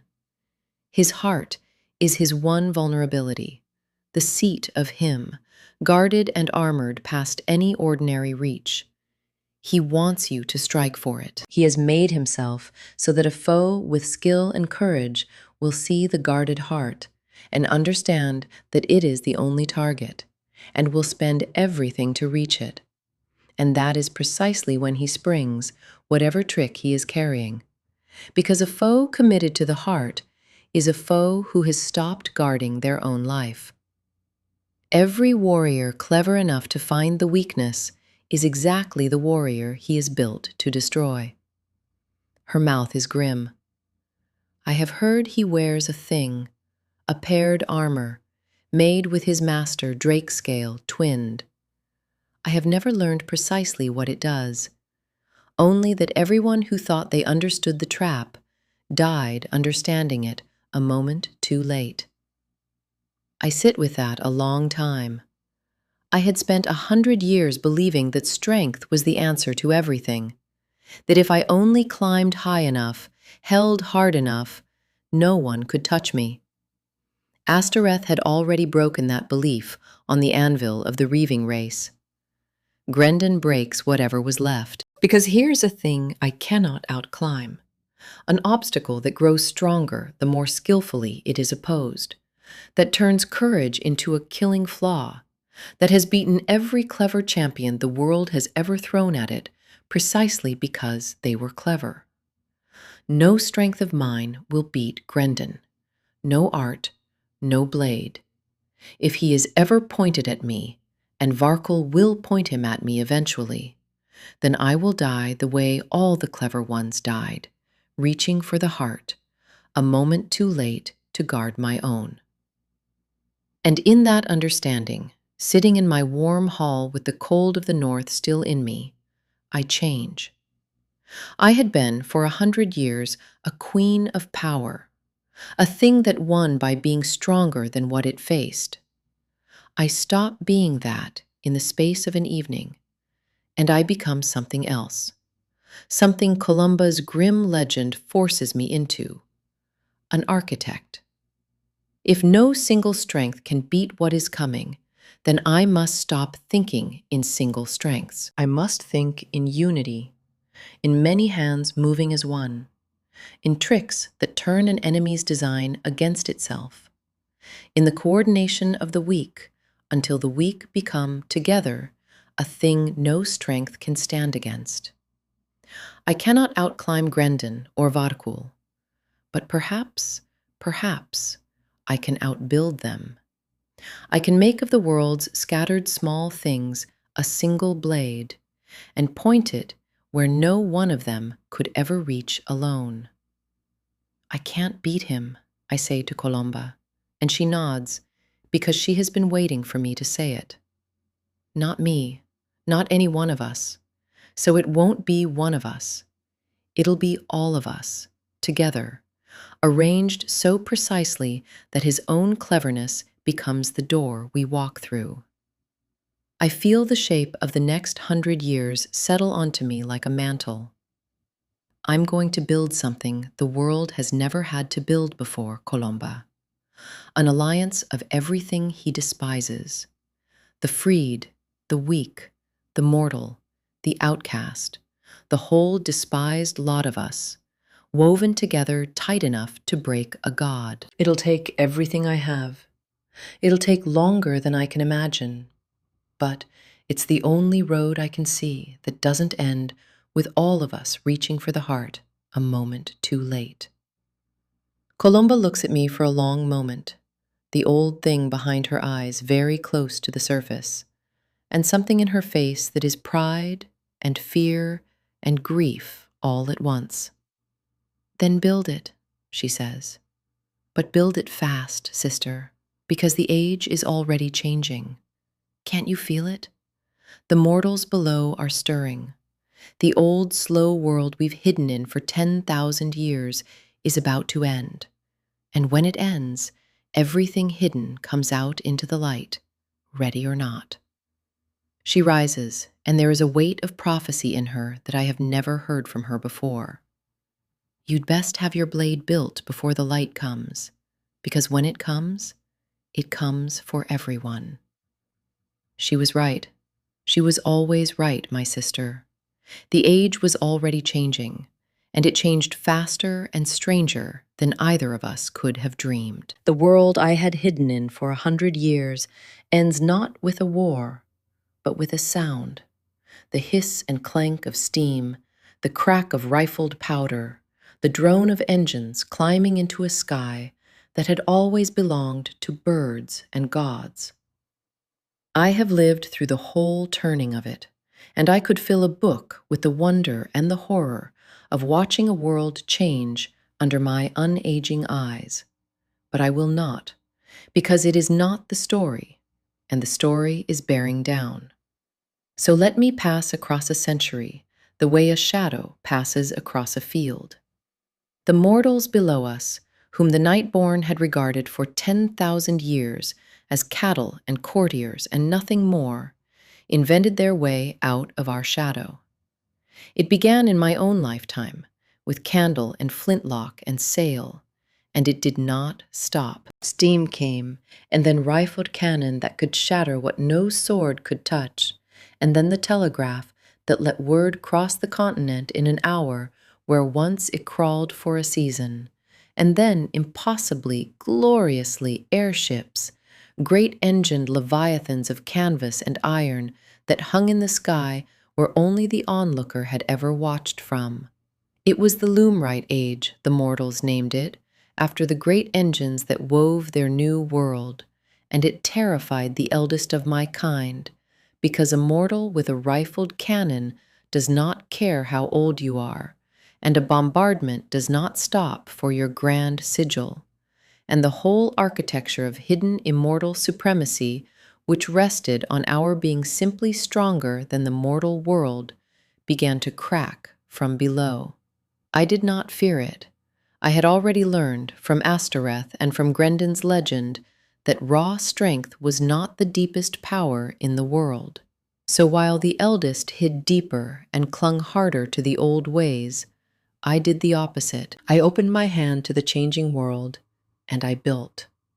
Through the century, I deepened my domain and widened my alliance, exactly as I had sworn to Columba I would. I grew, in that time, into a power the Concord had never quite had a name for, past crowned, past any rank Columba had first taught me in the marsh, into something the eldest called, when they were being careful, first-blooded, an elder in my own right, a queen the age itself deferred to. And I refined, across that 100 years, the art that would become my signature and my legend, and, in the end, the instrument that broke a god. I raised the Bramble Hold. It began as a defense and became a philosophy. I had understood that night with Columba that my only road ran through unity, through the weaving of many small things into one great one. And blood weaving, Lyriel's art, is at its root exactly that, the joining of one living essence to another through the medium of blood. So I asked a question no Nightborn had thought to ask, because no Nightborn had ever needed to think in terms of the weak. Not, how do I take strength from the living, which is only feeding, but how do I let the living give me their strength, freely, and give it back to them multiplied? The answer, when I found it, grew. Around Thornmere, in the thorn-wooded country along the Corve, I raised a living thing, a vast wood of black bramble, rooted in bloodcraft, half plant and half working, that drank the blood freely offered to it and carried that offering through its endless thorned veins to me at its heart, and carried my strength back out again to every soul woven into it.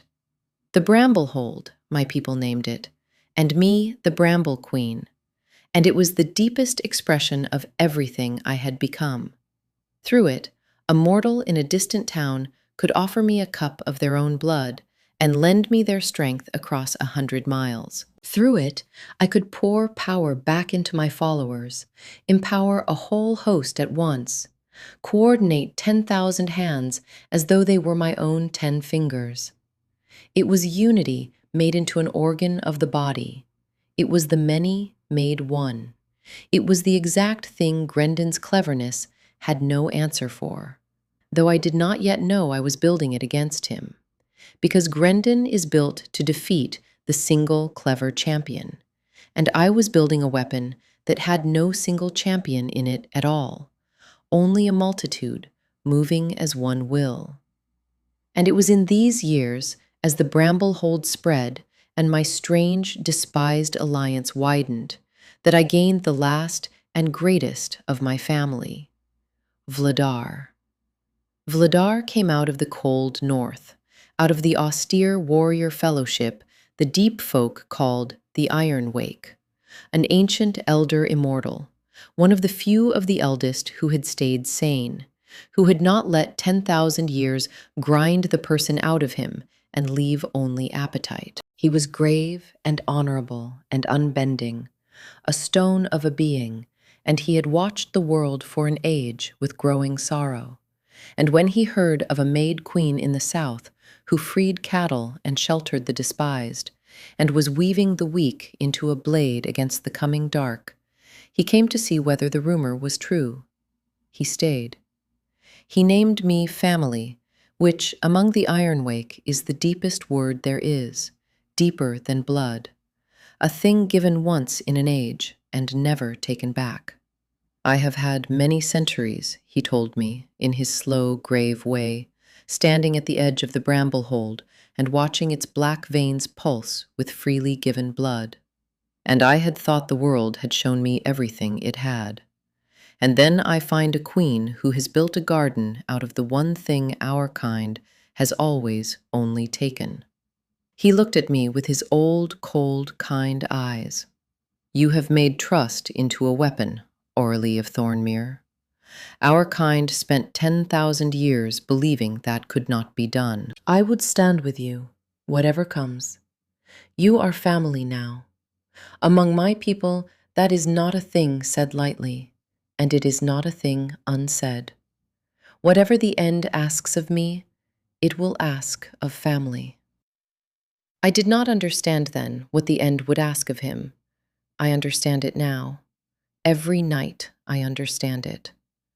So the century turned, and I stood at its end, changed past recognition from the starving new maid in the marsh, a first-blooded queen, mistress of the Bramblehold, head of the strangest and widest alliance the hidden world had ever seen, ringed by a family of the freed and the despised and the loyal.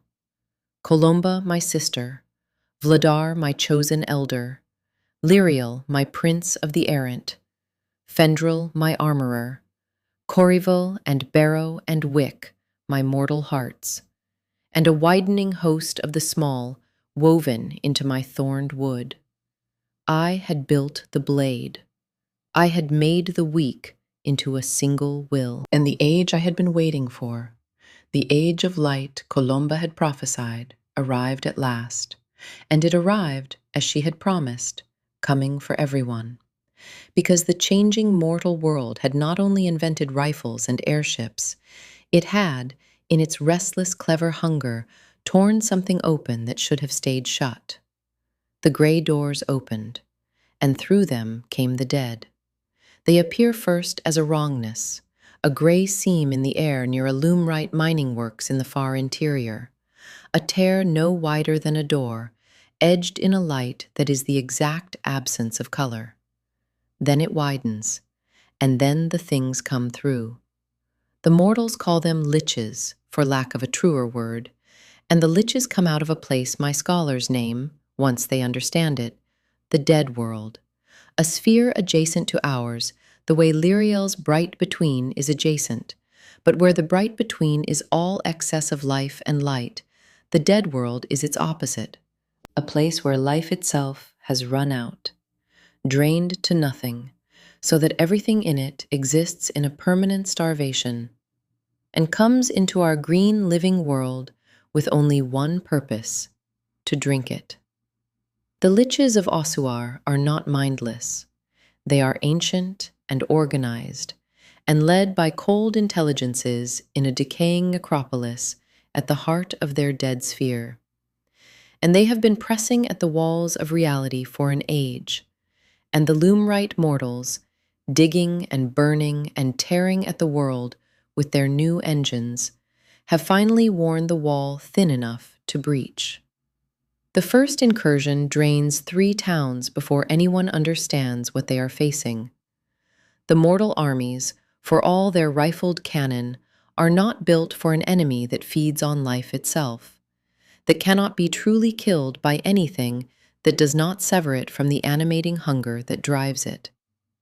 Their bullets pass through, and the things keep coming. Their commanders send urgent word up their chains and get no answer that helps, because no mortal chain of command has a place in it for the truth, that the enemy is a metaphysical famine wearing the shape of an army, and that the only powers in the world that understand it are the very immortals the mortals have never known were living among them. And so the hidden world is forced, after 10,000 years, out into the light, not by war between us and the mortals, as the eldest had always feared, but by a common enemy that eats us both. I am the one who does the forcing. Of course I am. I have spent 100 years building bridges to exactly this moment, though I did not know it was this moment I was building them for. When the mortal marshal in command of the interior front, a hard, gray, unimaginative man named Kreb, a soldier to the bone, finds his rifles useless and his towns emptying and his superiors offering nothing, I go to him. I go to him openly, as what I am, because the time for hiding is over, and a general watching his men drained to husks has more urgent fears than the color of my eyes. I know what you're fighting, I tell him, in his command tent, with my host arrayed behind me and the bramble hold's strength humming in my veins. I know why your bullets don't stop it. I have known about it for 100 years, and I have spent that 100 years building the only kind of force that can stop it. You have never heard of my kind, Marshal, and everything you were ever taught says I am a horror to be burned. Burn me later, if we live. Right now, I am the only ally in the world who understands your war. Take my hand, or watch your continent turn to a country of husks. Those are the terms. I am sorry they are not gentler. Kreb is not a man given to wonder, and he is not a man given to trust, and he looks at me for a long, cold moment with the eyes of someone doing arithmetic he hates. Then he looks at the latest reports from the front. Another town, another silence where thousands of lives had been. And he does the arithmetic, and he takes my hand. I don't believe in you, he says flatly, as we strike the bargain. I don't believe in any of it. But my men are dying, and you're the first thing that's offered me a way to make it stop. So we'll fight your way, monster, and I'll believe whatever I have to believe to win.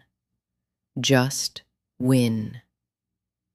It is the beginning of the Grand Alliance, the thing I swore to Colomba I would build, forced at last into being, not by my slow century of bridge work alone, but by a shared existential fire. And as the news spreads through both worlds, the pieces I have been arranging for 100 years begin, at last, to fall together.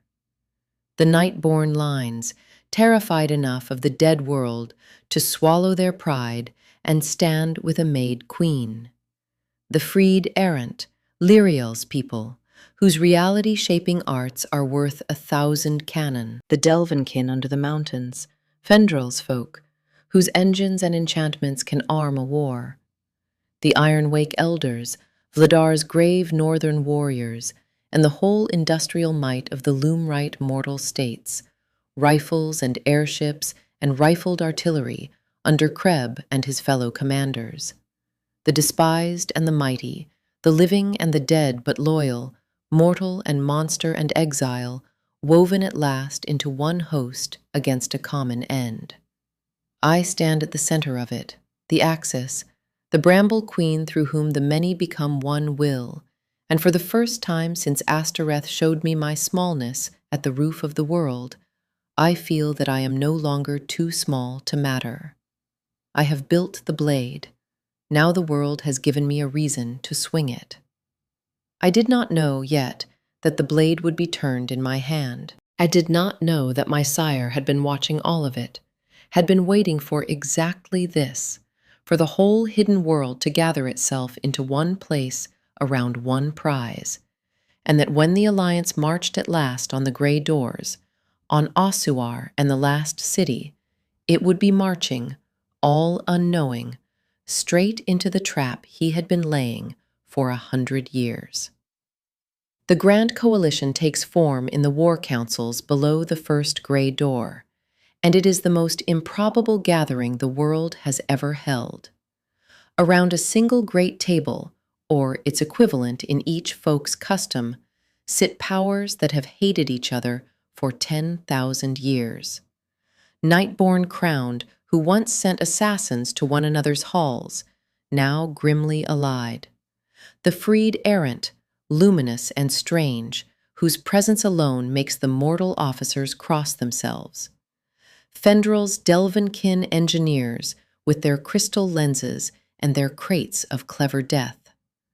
Vladar's grave ironwake elders, and Krebs Loomrite marshals in their braid and steel, trying not to stare at the immortals they command beside. I sit at the center of it, because everyone there is joined to me and to no one else. The lines trust me over each other. The mortals trust me over the lines. The freedfolk trust me over everyone. And the whole vast, improbable thing holds together only because I am the knot in which its threads are tied. We plan the campaign across many nights. The dead world's geography, as the errant map it, resolves into a single strategic truth. The liches pour endlessly from Ossuar, the last city, a decaying necropolis at the heart of their dead sphere, and while a grey door stands open, they can never be finally stopped, only bled against forever. To end the war, we must go through, march an army through the grey doors into the dead world itself, cross the drained grey plain, and break Ossuar at its heart, where the cold intelligences that drive the whole famine keep their seat. It is a mad thing to attempt. It is the only thing that ends the war. We resolve to attempt it. And it is into these councils on the eve of the march that my sire walks. I feel him before I see him. 100 years of dread compress into a single instant, and the marsh cell comes back to me whole. The chains, the fog, the 3-day threat, as a tall figure in Drake's scale plate crosses the threshold of the war council as though it were his own hall, and the whole gathering of powers falls silent, and the eldest among them, beings who defer to no one, lower their eyes. Varkul, the first fang, my sire. He is exactly as terrible as memory and worse, because memory could not hold the sheer weight of him, the way the air bends toward him, the way 10,000 years of reeved selves press behind his eyes. At his shoulder, silent and armored in twinned drake scale, stands a shape I know without introduction, a shape of pure, locked hatred, with no door in it anywhere. Grendon. And Varkul crosses the council to me, and he smiles. And his smile is the worst thing of all, because it is fond. My clever daughter, he says, and his voice is the voice from the pit, patient and vast. Look what you have built. I confess I am proud. When I cast my net across the delta all those years ago and never bothered to draw it in, I thought I had wasted a new mate on a whim. And instead, the whim gathered the whole world into one place for me. He lets that land, watching me understand it. You have done in a century what I could not have done in 10. You have brought every scattered power I might ever have wanted, every line, every freed treasure, every clever mortal engine, every elder still worth the reaving, and woven them into one host, and marched them to one field. I need only stand among you and be helpful, and wait. The council does not understand. I do. I understand it in the pit of me. He is not here to fight the liches. He is here because I have done his gathering for him. The reaving race with his mother has reached its final turn, and to cross the threshold to godhood, he needs a great feast of powerful selves gathered in one place at one time. And I, his clever daughter, have spent 100 years assembling exactly that feast and marching it to exactly one field. The alliance is not an army. It is a table set for a god. And I can say nothing, because the liches are real, and the war is real. And if I denounce him now, the coalition shatters, and the dead world drains the living one, and Varkul knows it. And that is the exquisite cruelty of the trap. He has made it so that stopping him and losing the war are the same act. He installs himself over the next nights as nominal supreme commander of the coalition, the eldest and mightiest being present, the natural choice, accepted by all the powers who do not know what I know. And he is charming, and he is generous, and he is unnervingly, pointedly indulgent toward me, deferring to my knowledge of the Bramblehold, praising my alliance before the assembled lines, playing the proud father before a world that cannot see the fangs behind the smile. "Why do you allow it?" Columba murmurs to me in the dark before the march, her hand on Bramble's hilt as though she could cut the trap loose with steel. "You know what he is. You know what this army is for, to him. Say the word, and I'll die trying to open his throat, here and now." And the gray doors stay open, and the world drains, and he reaves his mother anyway, and inherits a corpse world he can remake at leisure. I have turned it 1,000 ways in the long nights, and every way ends the same. No, he's tied stopping him to losing the war, so I have to untie them. I have to find the one move where fighting the liches and killing him become the same act instead of opposite ones. It's in there, Columba, the shape of it. When he overcommits to the reaving, when he reaches for godhood with both hands and stops guarding himself, there'll be one moment. One. And I have spent 100 years building the only kind of blade that can strike in that moment. I look at my sister who saved a stranger in a burning marsh. But it will cost. Everything I've built, it'll cost. I need you to know that now, before the field, so it isn't a surprise to you at the end. Columba looks at me a long moment, the old thing behind her eyes very steady. "It was never going to be free," she says. "Nothing worth the saving ever is. You taught me that. Or I taught it to you, I forget which. Point me where I'm needed, sister. I've had 300 years. I'd spend the last of them well." And so, with my sire smiling at its head, and my family gathered close, and the whole improbable host arrayed behind, the coalition marches through the gray doors, out of the living world, and onto the drained gray plain of the dead world, toward Osuar, and the reckoning I had built a century to reach, not knowing, most of them, that we marched toward two enemies, and that the nearer one wore our own commander's face.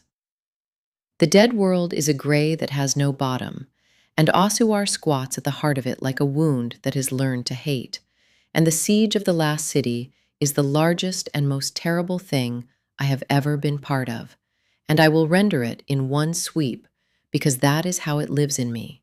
One long, grinding movement of light against hunger, of the living world's whole invented might thrown at a famine 10,000 years deep. We come onto the gray plain, and the liches meet us in numbers past counting. Not an army, a tide, the accumulated dead and drained of an entire dying sphere. And they do not fear our guns, because they have already lost everything a living thing fears losing. But we have brought the living world entire. Krebs' rifled artillery walks a wall of fire across the gray plain, and the airships drone overhead, raining their bombs into the horde.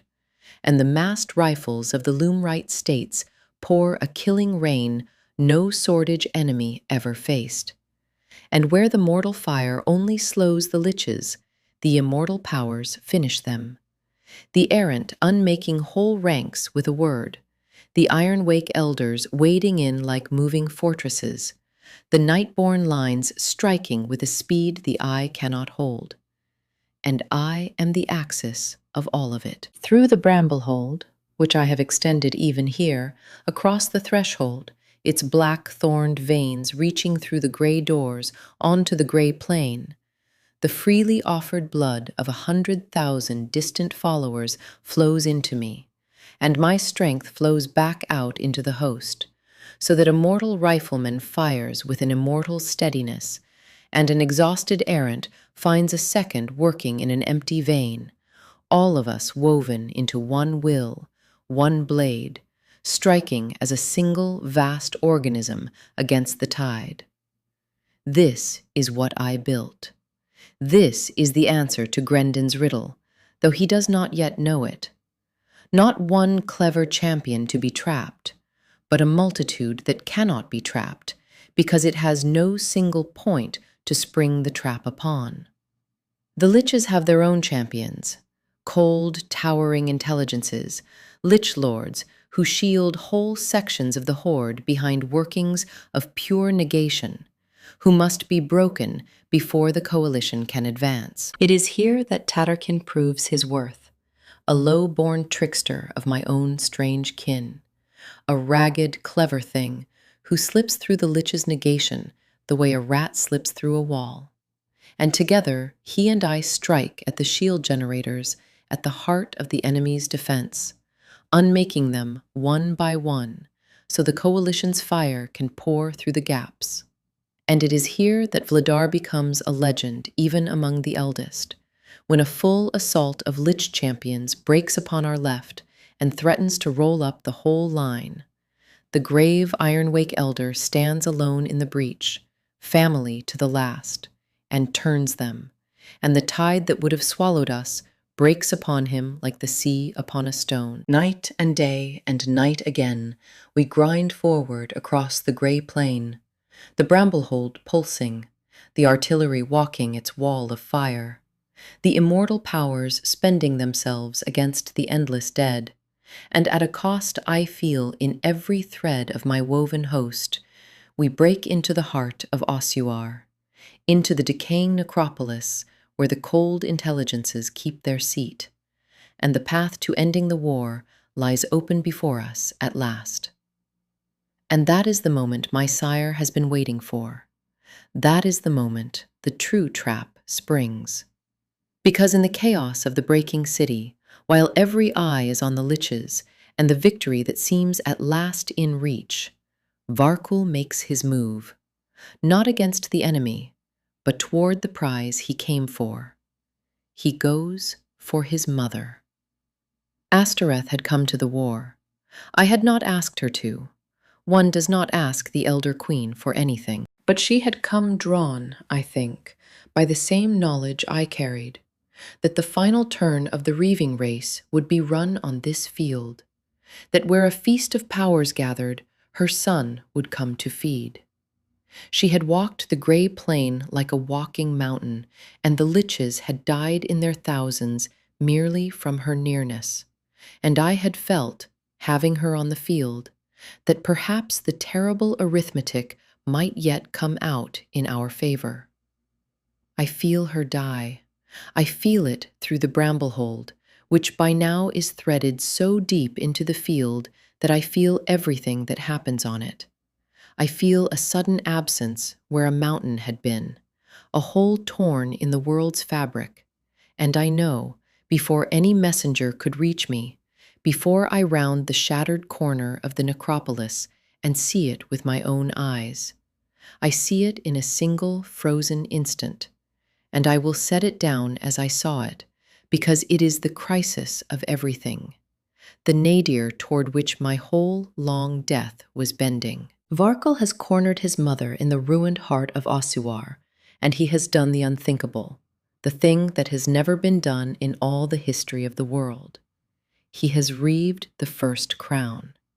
He has consumed Ashtoreth, not her blood, herself, the whole 10,000-year accumulation of the eldest being that ever lived, and with her the apotheosis she had climbed an age to reach.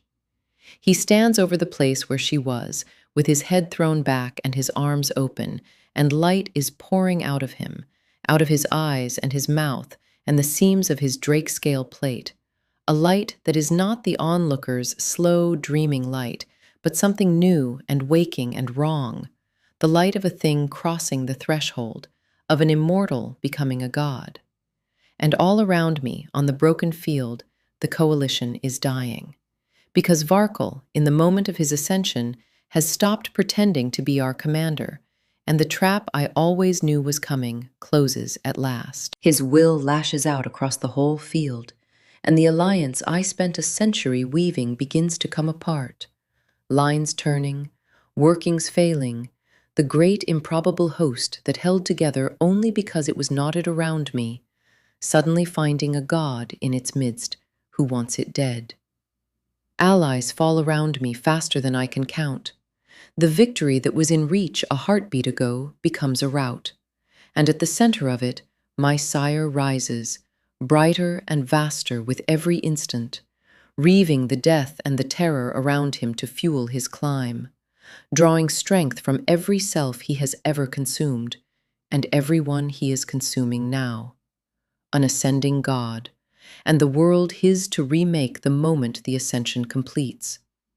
I stand in the ruin of everything I built, and I feel, for one bottomless moment, the pure despair the whole trap was designed to produce. This is the moment the clever champion breaks. This is the guarded heart, showing itself at last, daring me to reach for it, and die reaching. Ashtoreth is dead, her powers stolen. My alliance is shattering. My sire is becoming a god before my eyes. Every strength I have is nothing against what he is becoming. I have lost. The arithmetic has come out, at the last, exactly as Ashtoreth warned me at the roof of the world.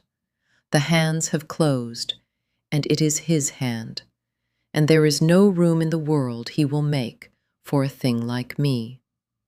And then, in the pit of that despair, the cold watching self that named itself in a marsh cell 100 years ago, the self that has never once left me, that stood a little apart even from terror on my very first night, speaks up, level and clear, and shows me the one thing the trap was built to hide.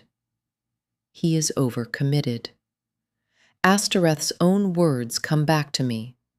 When he reaches for godhood with both hands, he stops guarding himself. Grendon's riddle comes back to me. The enemy that turns courage into a killing flaw is defeated not by one champion reaching for the heart, but by a multitude with no single point to trap. Varkal, ascending, is reaching for godhood with everything he has. Every particle of his ancient strength is committed to the crossing.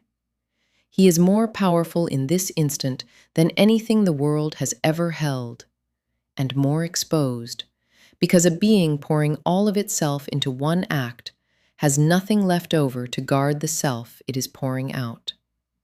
He has made himself, for this one crossing, into exactly the target his own executor was built to punish others for striking. But he has not reckoned with what I built, because I did not build a champion. I built a multitude. And a multitude has no clever single heart to spring a trap upon.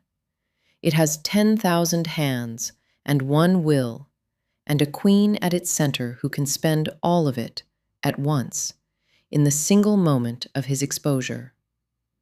I raise my head. The light of my ascending sire pours over the broken field, and my shattered family fights and falls around me, and I understand, with the terrible clarity that has been my one gift since the marsh, exactly what this will cost, and exactly that I will pay it.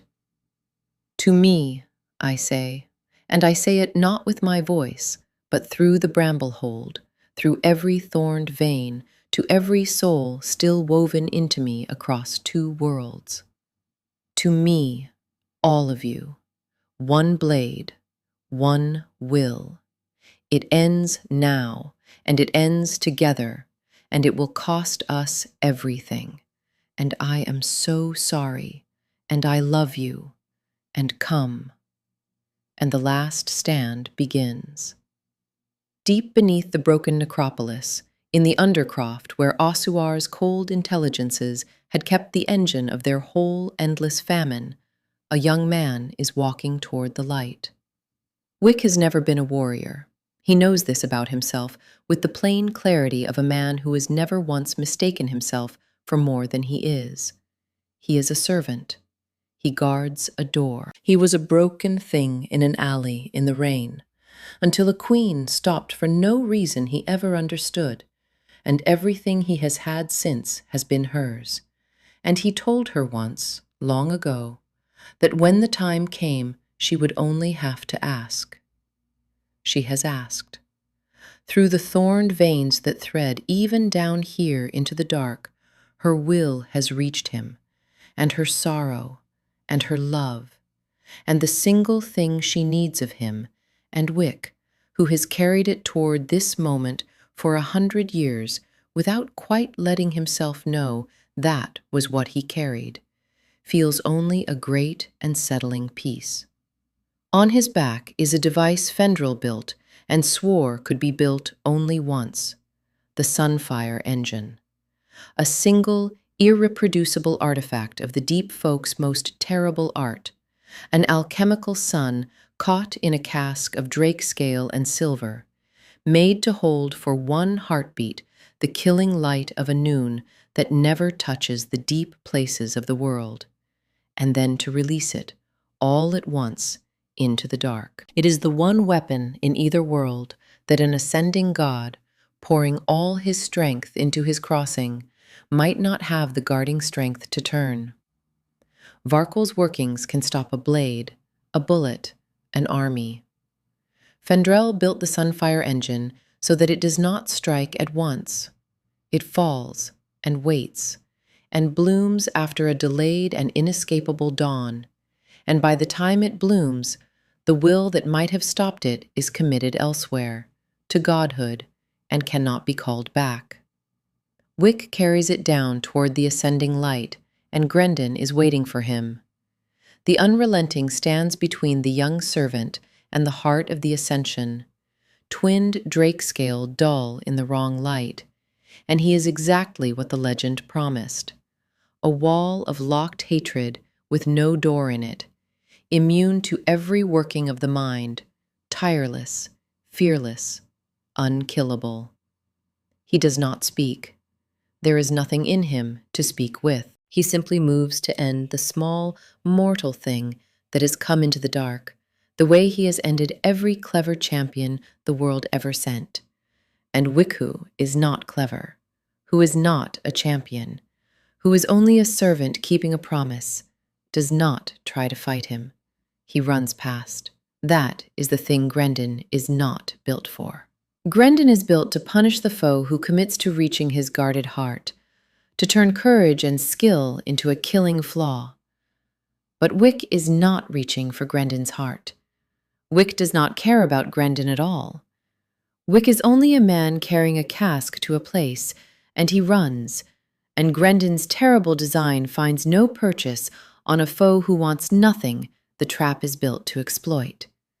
And by the time the Unrelenting closes his armored hand on the young servant, it is already too late, because Wick has reached the place, and Wick is smiling, and Wick triggers the engine. "I've had a good life," Wick says, to no one, to the dark, to a queen 100 miles up in the broken city who will feel him go through every thorned vein of her. A very good life, being yours. The Sunfire engine falls and waits and blooms.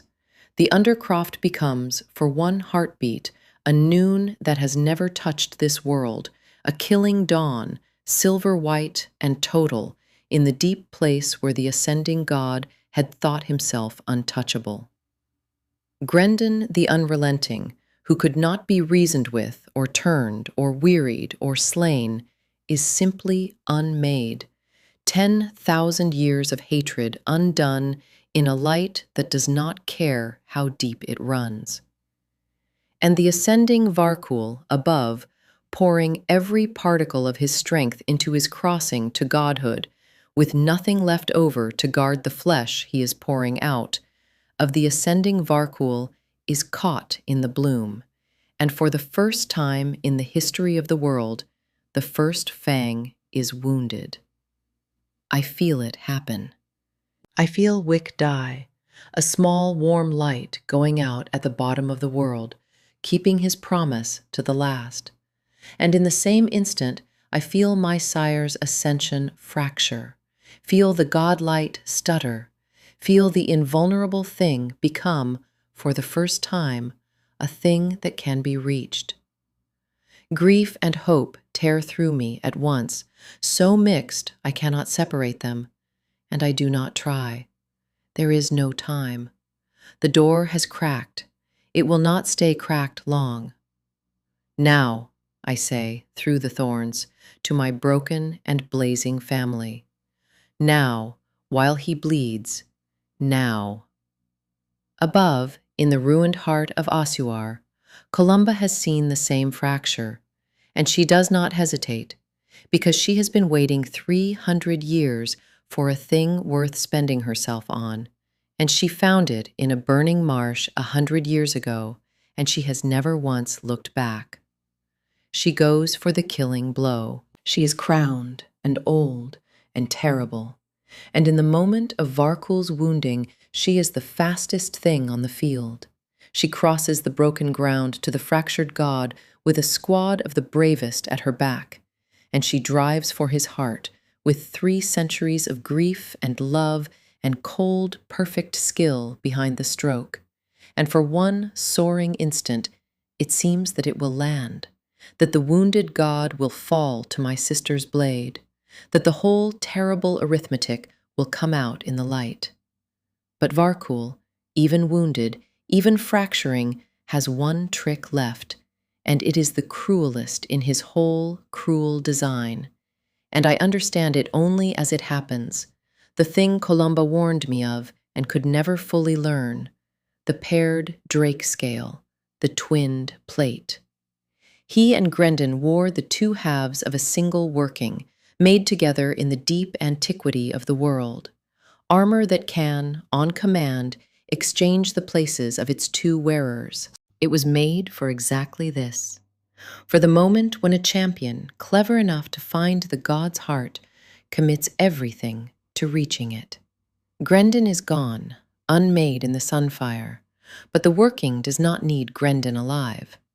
It needs only the 2 suits and 1 command, and Varkul, even bleeding, even fracturing, has the command. Columba's blow lands true, and in the instant before it lands, the twinned plate swaps them, and her perfect killing stroke, 3 centuries in the making, drives into empty space where the god was, and finds instead the dead swapped shell of the executor, and Varkul is suddenly behind her, unharmed by her, her whole committed strength spent on nothing. He cuts her squad down in a single motion, and he takes my sister who kept a stranger's name in her heart for 100 years, who spent the rarest treasure she owned to keep me in the world, who told me on the eve of the field that nothing worth the saving is ever free.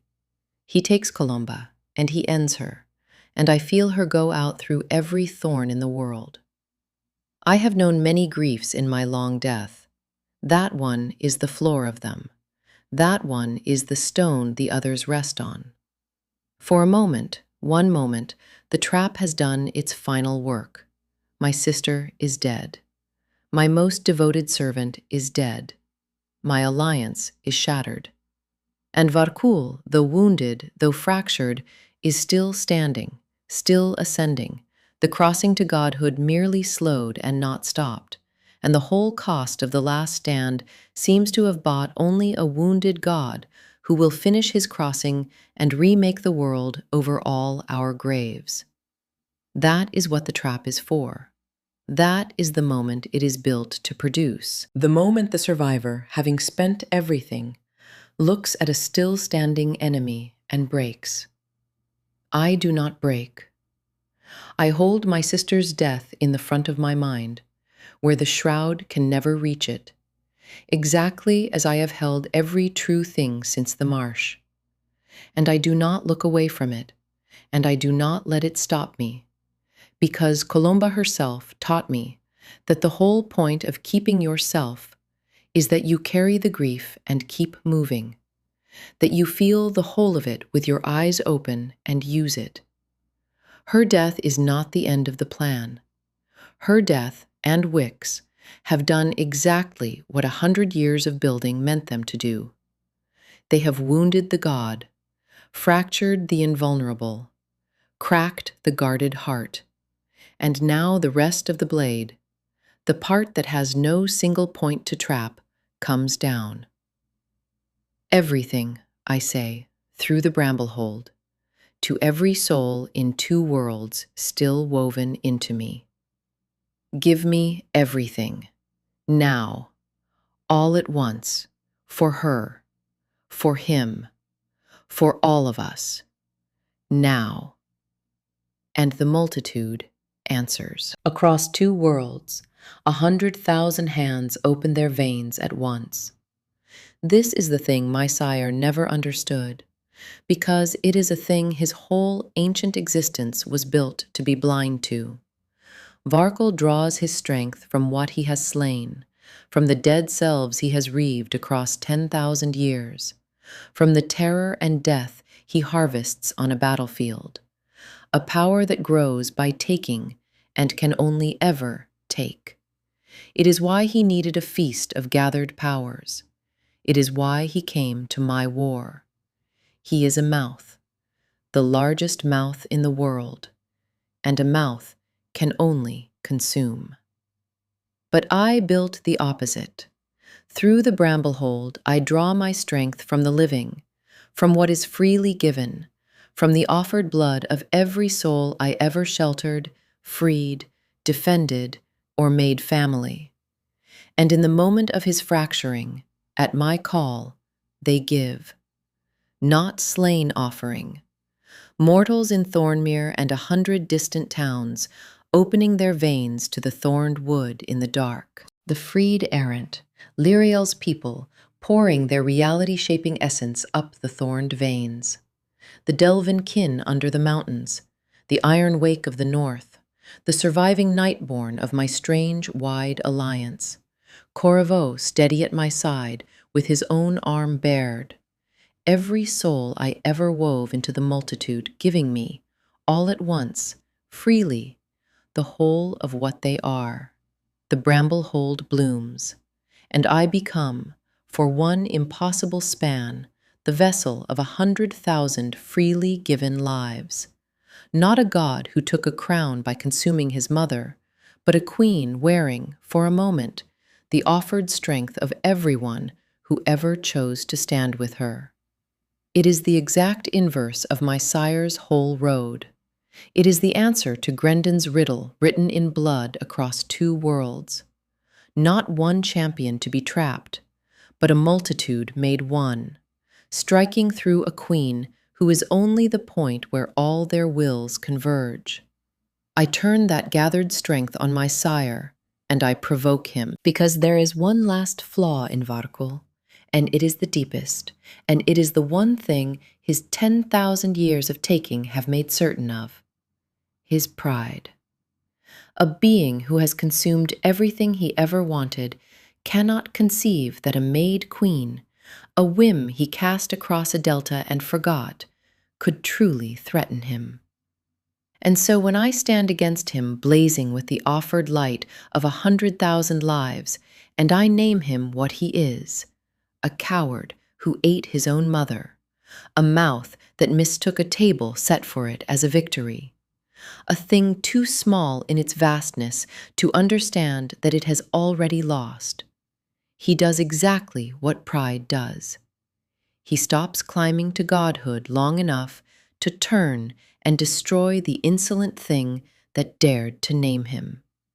He plants himself on the broken field, throws up a working of false and killing light around himself, a false sun to burn the Nightborn who would come at him, and makes himself, in his fury, a stationary target for the whole world to see. That is the moment. That is the single opening 100 years were built to reach. And the multitude fires. Tens of thousands of coordinated allies, Krebs' rifled artillery and massed rifles, the airship's bombs, the errant's unmaking words, the Iron Wake's charge, the whole living world's invented and inhuman might, all of it, at once, through the Bramblehold's coordination, converges on the one stationary point where my provoked and prideful sire has planted himself.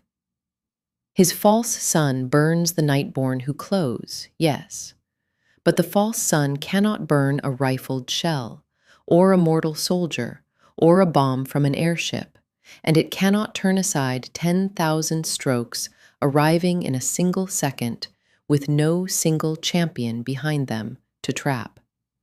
His defenses, built across an age to defeat the one and the clever, shatter under the many and the coordinated.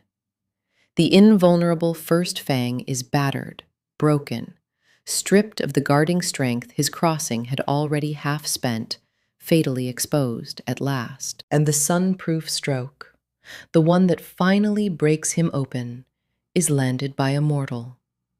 Barrow.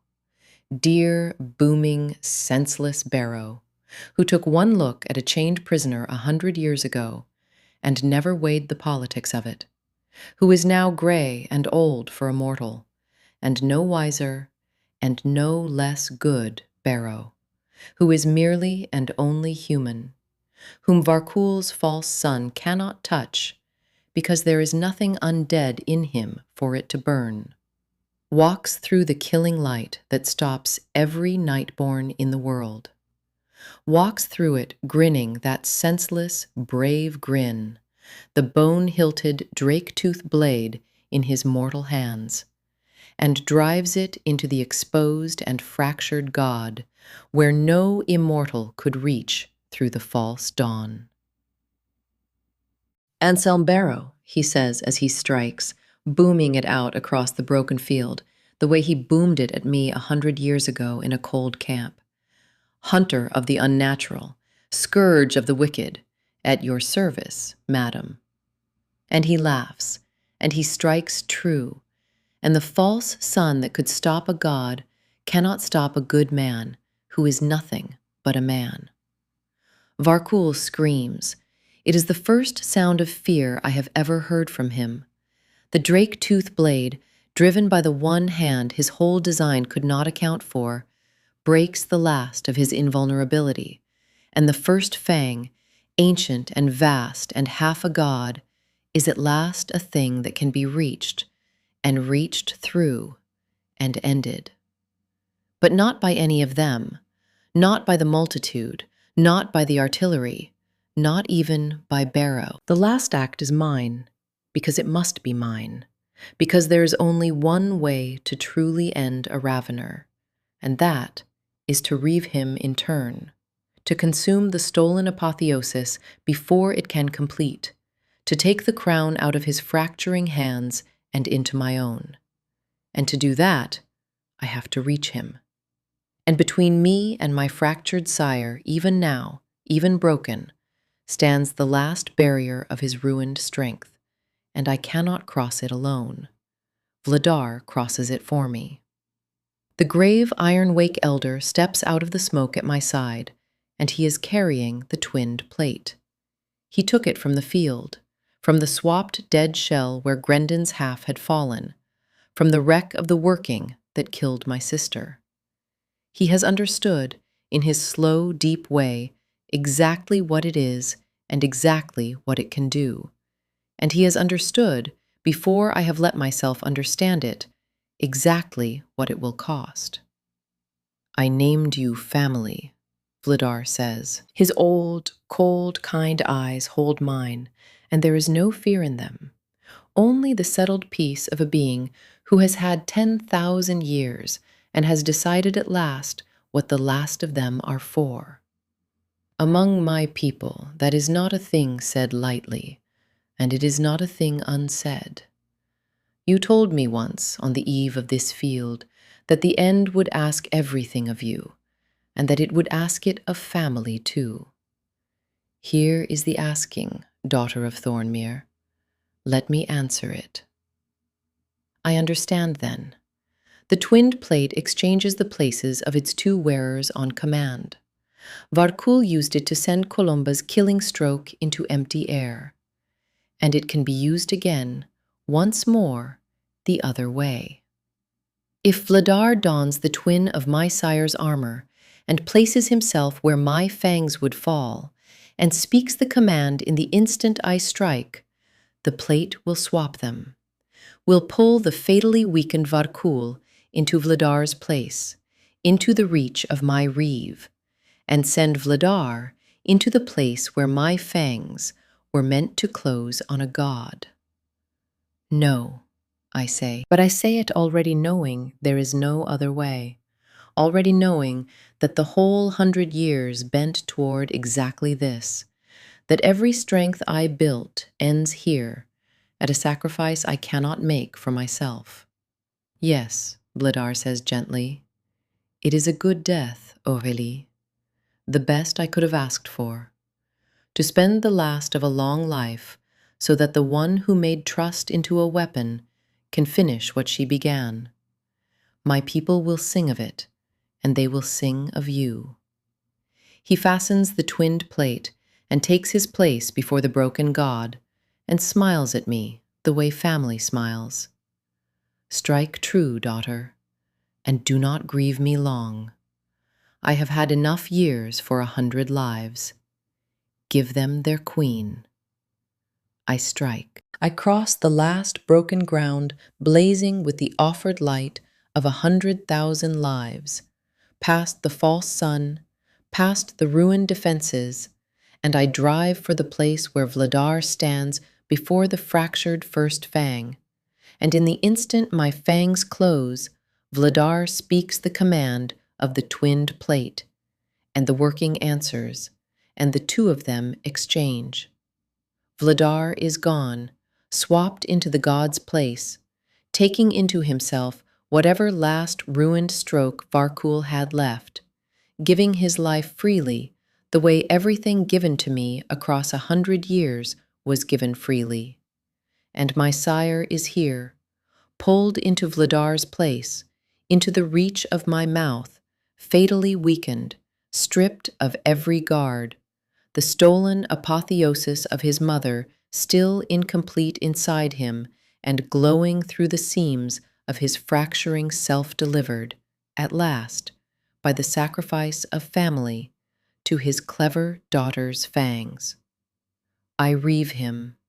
There is no describing it, and I will not try for long. I take him, not his blood, his self, the whole 10,000-year monstrous accumulation of the first fang, and with him the stolen apotheosis he reaved from Astareth, the unfinished crossing to godhood that he tore from his own mother's death. I take it out of his fracturing hands and into myself, and he understands, in the last instant, exactly what has happened, that the net he cast across a delta and forgot has drawn him in at the end, that the feast he gathered was set for a different mouth, that his own pride and his own trick and his own executor's armor have all been turned against him by a multitude he was too vast to see. He understands, and there is that fear in his eyes again, and then there is nothing in his eyes at all, because there is no more Varkul. the first fang is devoured. The contest of the age, 10,000 years in the running, is won by neither of the two great hands that reached for the crown, but by the small woven thing that grew up in their shadow and made of the weak a single blade. And the crossing to godhood, stolen from Astareth and torn from Varkul and taken at last into me, begins, in the ringing silence after the strike, to complete. The battlefield stills. It happens all at once, the way a held breath releases. With Varkul gone, the godlight quenched, the will that had turned my alliance against itself simply ceases. And the liches of Ossuar, the cold intelligences that drove the whole endless famine, break. Whether it is the death of the god that unmakes them, or the completion of my crossing, I never fully learn. I only feel it through the last living threads of the Bramblehold, the great tide of the dead world faltering, receding, the famine losing the will that focused it. The war is over. The gray doors will close. The living world will hold. I stand in the stilled ruin of Ossuar, ascending, and I make myself do the thing I have always done, the thing that is the whole of who I am. I do not look away. I hold the whole of it with my eyes open, and I let the cost settle onto me at its full and unbearable weight. Wick is dead. My most devoted servant, who was a broken thing in an alley until a queen stopped for no reason, who told me 100 years ago that when the time came I would only have to ask. He asked nothing and gave everything, and unmade the executor, and cracked the god, and went out at the bottom of the world saying he'd had a very good life, being mine. I feel the shape of his absence, and I do not flinch from it. Columba is dead. My sister, who kept a stranger's name in her heart and spent the rarest treasure in the world to keep me alive, who taught me that nothing worth the saving is ever free, who drove 3 centuries of grief and love into a killing stroke that a coward's trick turned aside. Columba, whose death is the floor beneath all my other griefs. I hold her, too, with my eyes open. I will hold her forever. That was always the price of keeping myself. Vladar is dead. My chosen elder, my family, who named me family when it was not a thing said lightly, and would not let it be a thing unsaid. Who took the twinned plate and stood in the god's place, and swapped his long life for the reach of my fangs, smiling, telling me not to grieve him long. I will grieve him long. I will grieve all of them long. That, too, is the price. And around me, in the stilled and smoking ruin, the ones who lived, Fendrel, gray and dry and unbothered even now, who armed 100 years of my death and forged the sunfire engine that cracked a god. Lyriel, luminous and strange, prince of a people I freed, who freed the world in turn. Corriveau, steady to the last, his own arm still bared from the offering. Barrow, gray and grinning and mortal and good, who walked through a false sun no god could pass because he was only a man, and struck the blow that broke the first fang. Tatterkin, ragged and clever, who unmade the lich's shields. Kreb, hard and gray and a believer at last, who took a monster's hand because his men were dying, and won a war he never understood. They endure. They inherit a world remade, the hidden and the living worlds torn open into one, the old 10,000-year dark ended, an age begun that no one yet has a name for. The victory is real. I feel it complete in me, the crossing finishing, the crown settling that neither Astareth nor Varkul could ever quite reach. And the victory is hollow, hollow past any filling, because it was bought with exactly the family Colomba warned me 100 years ago never to let myself have. The family I let myself have anyway, knowing, and would let myself have again tomorrow, exactly the same. I hold the triumph and the grief together, both at once, with my eyes open. I have never known how to do anything else. At the end, there is no ground under me, and no dark, and no field. There is only the song. The crossing completes, and I perceive at last what Astereth tried to show me at the roof of the world. The thing the immortals fear and swear by, and never understand.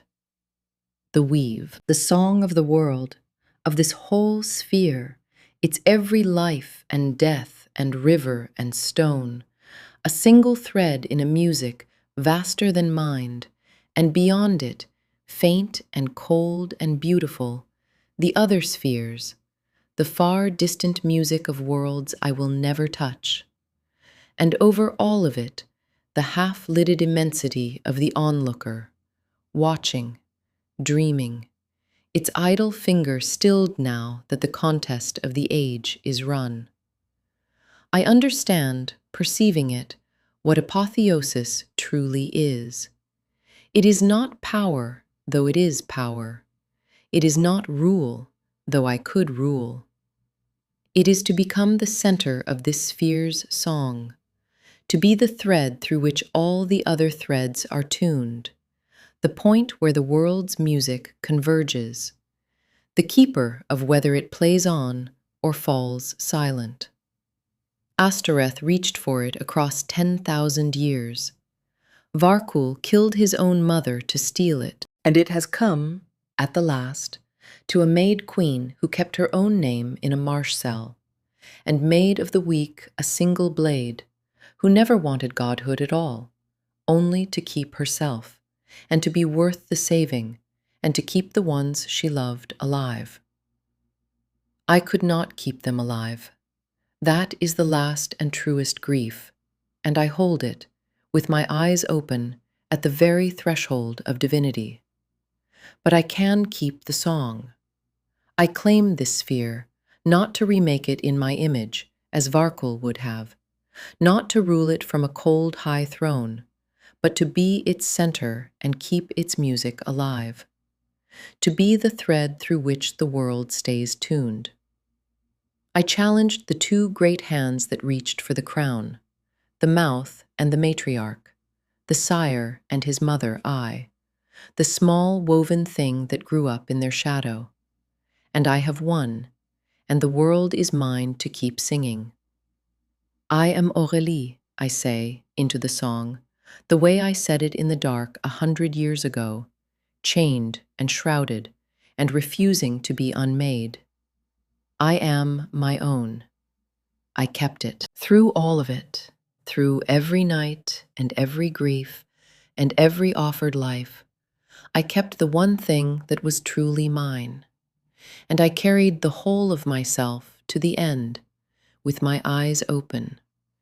And I did not let them cut me into a thing that could live with itself only by not knowing itself.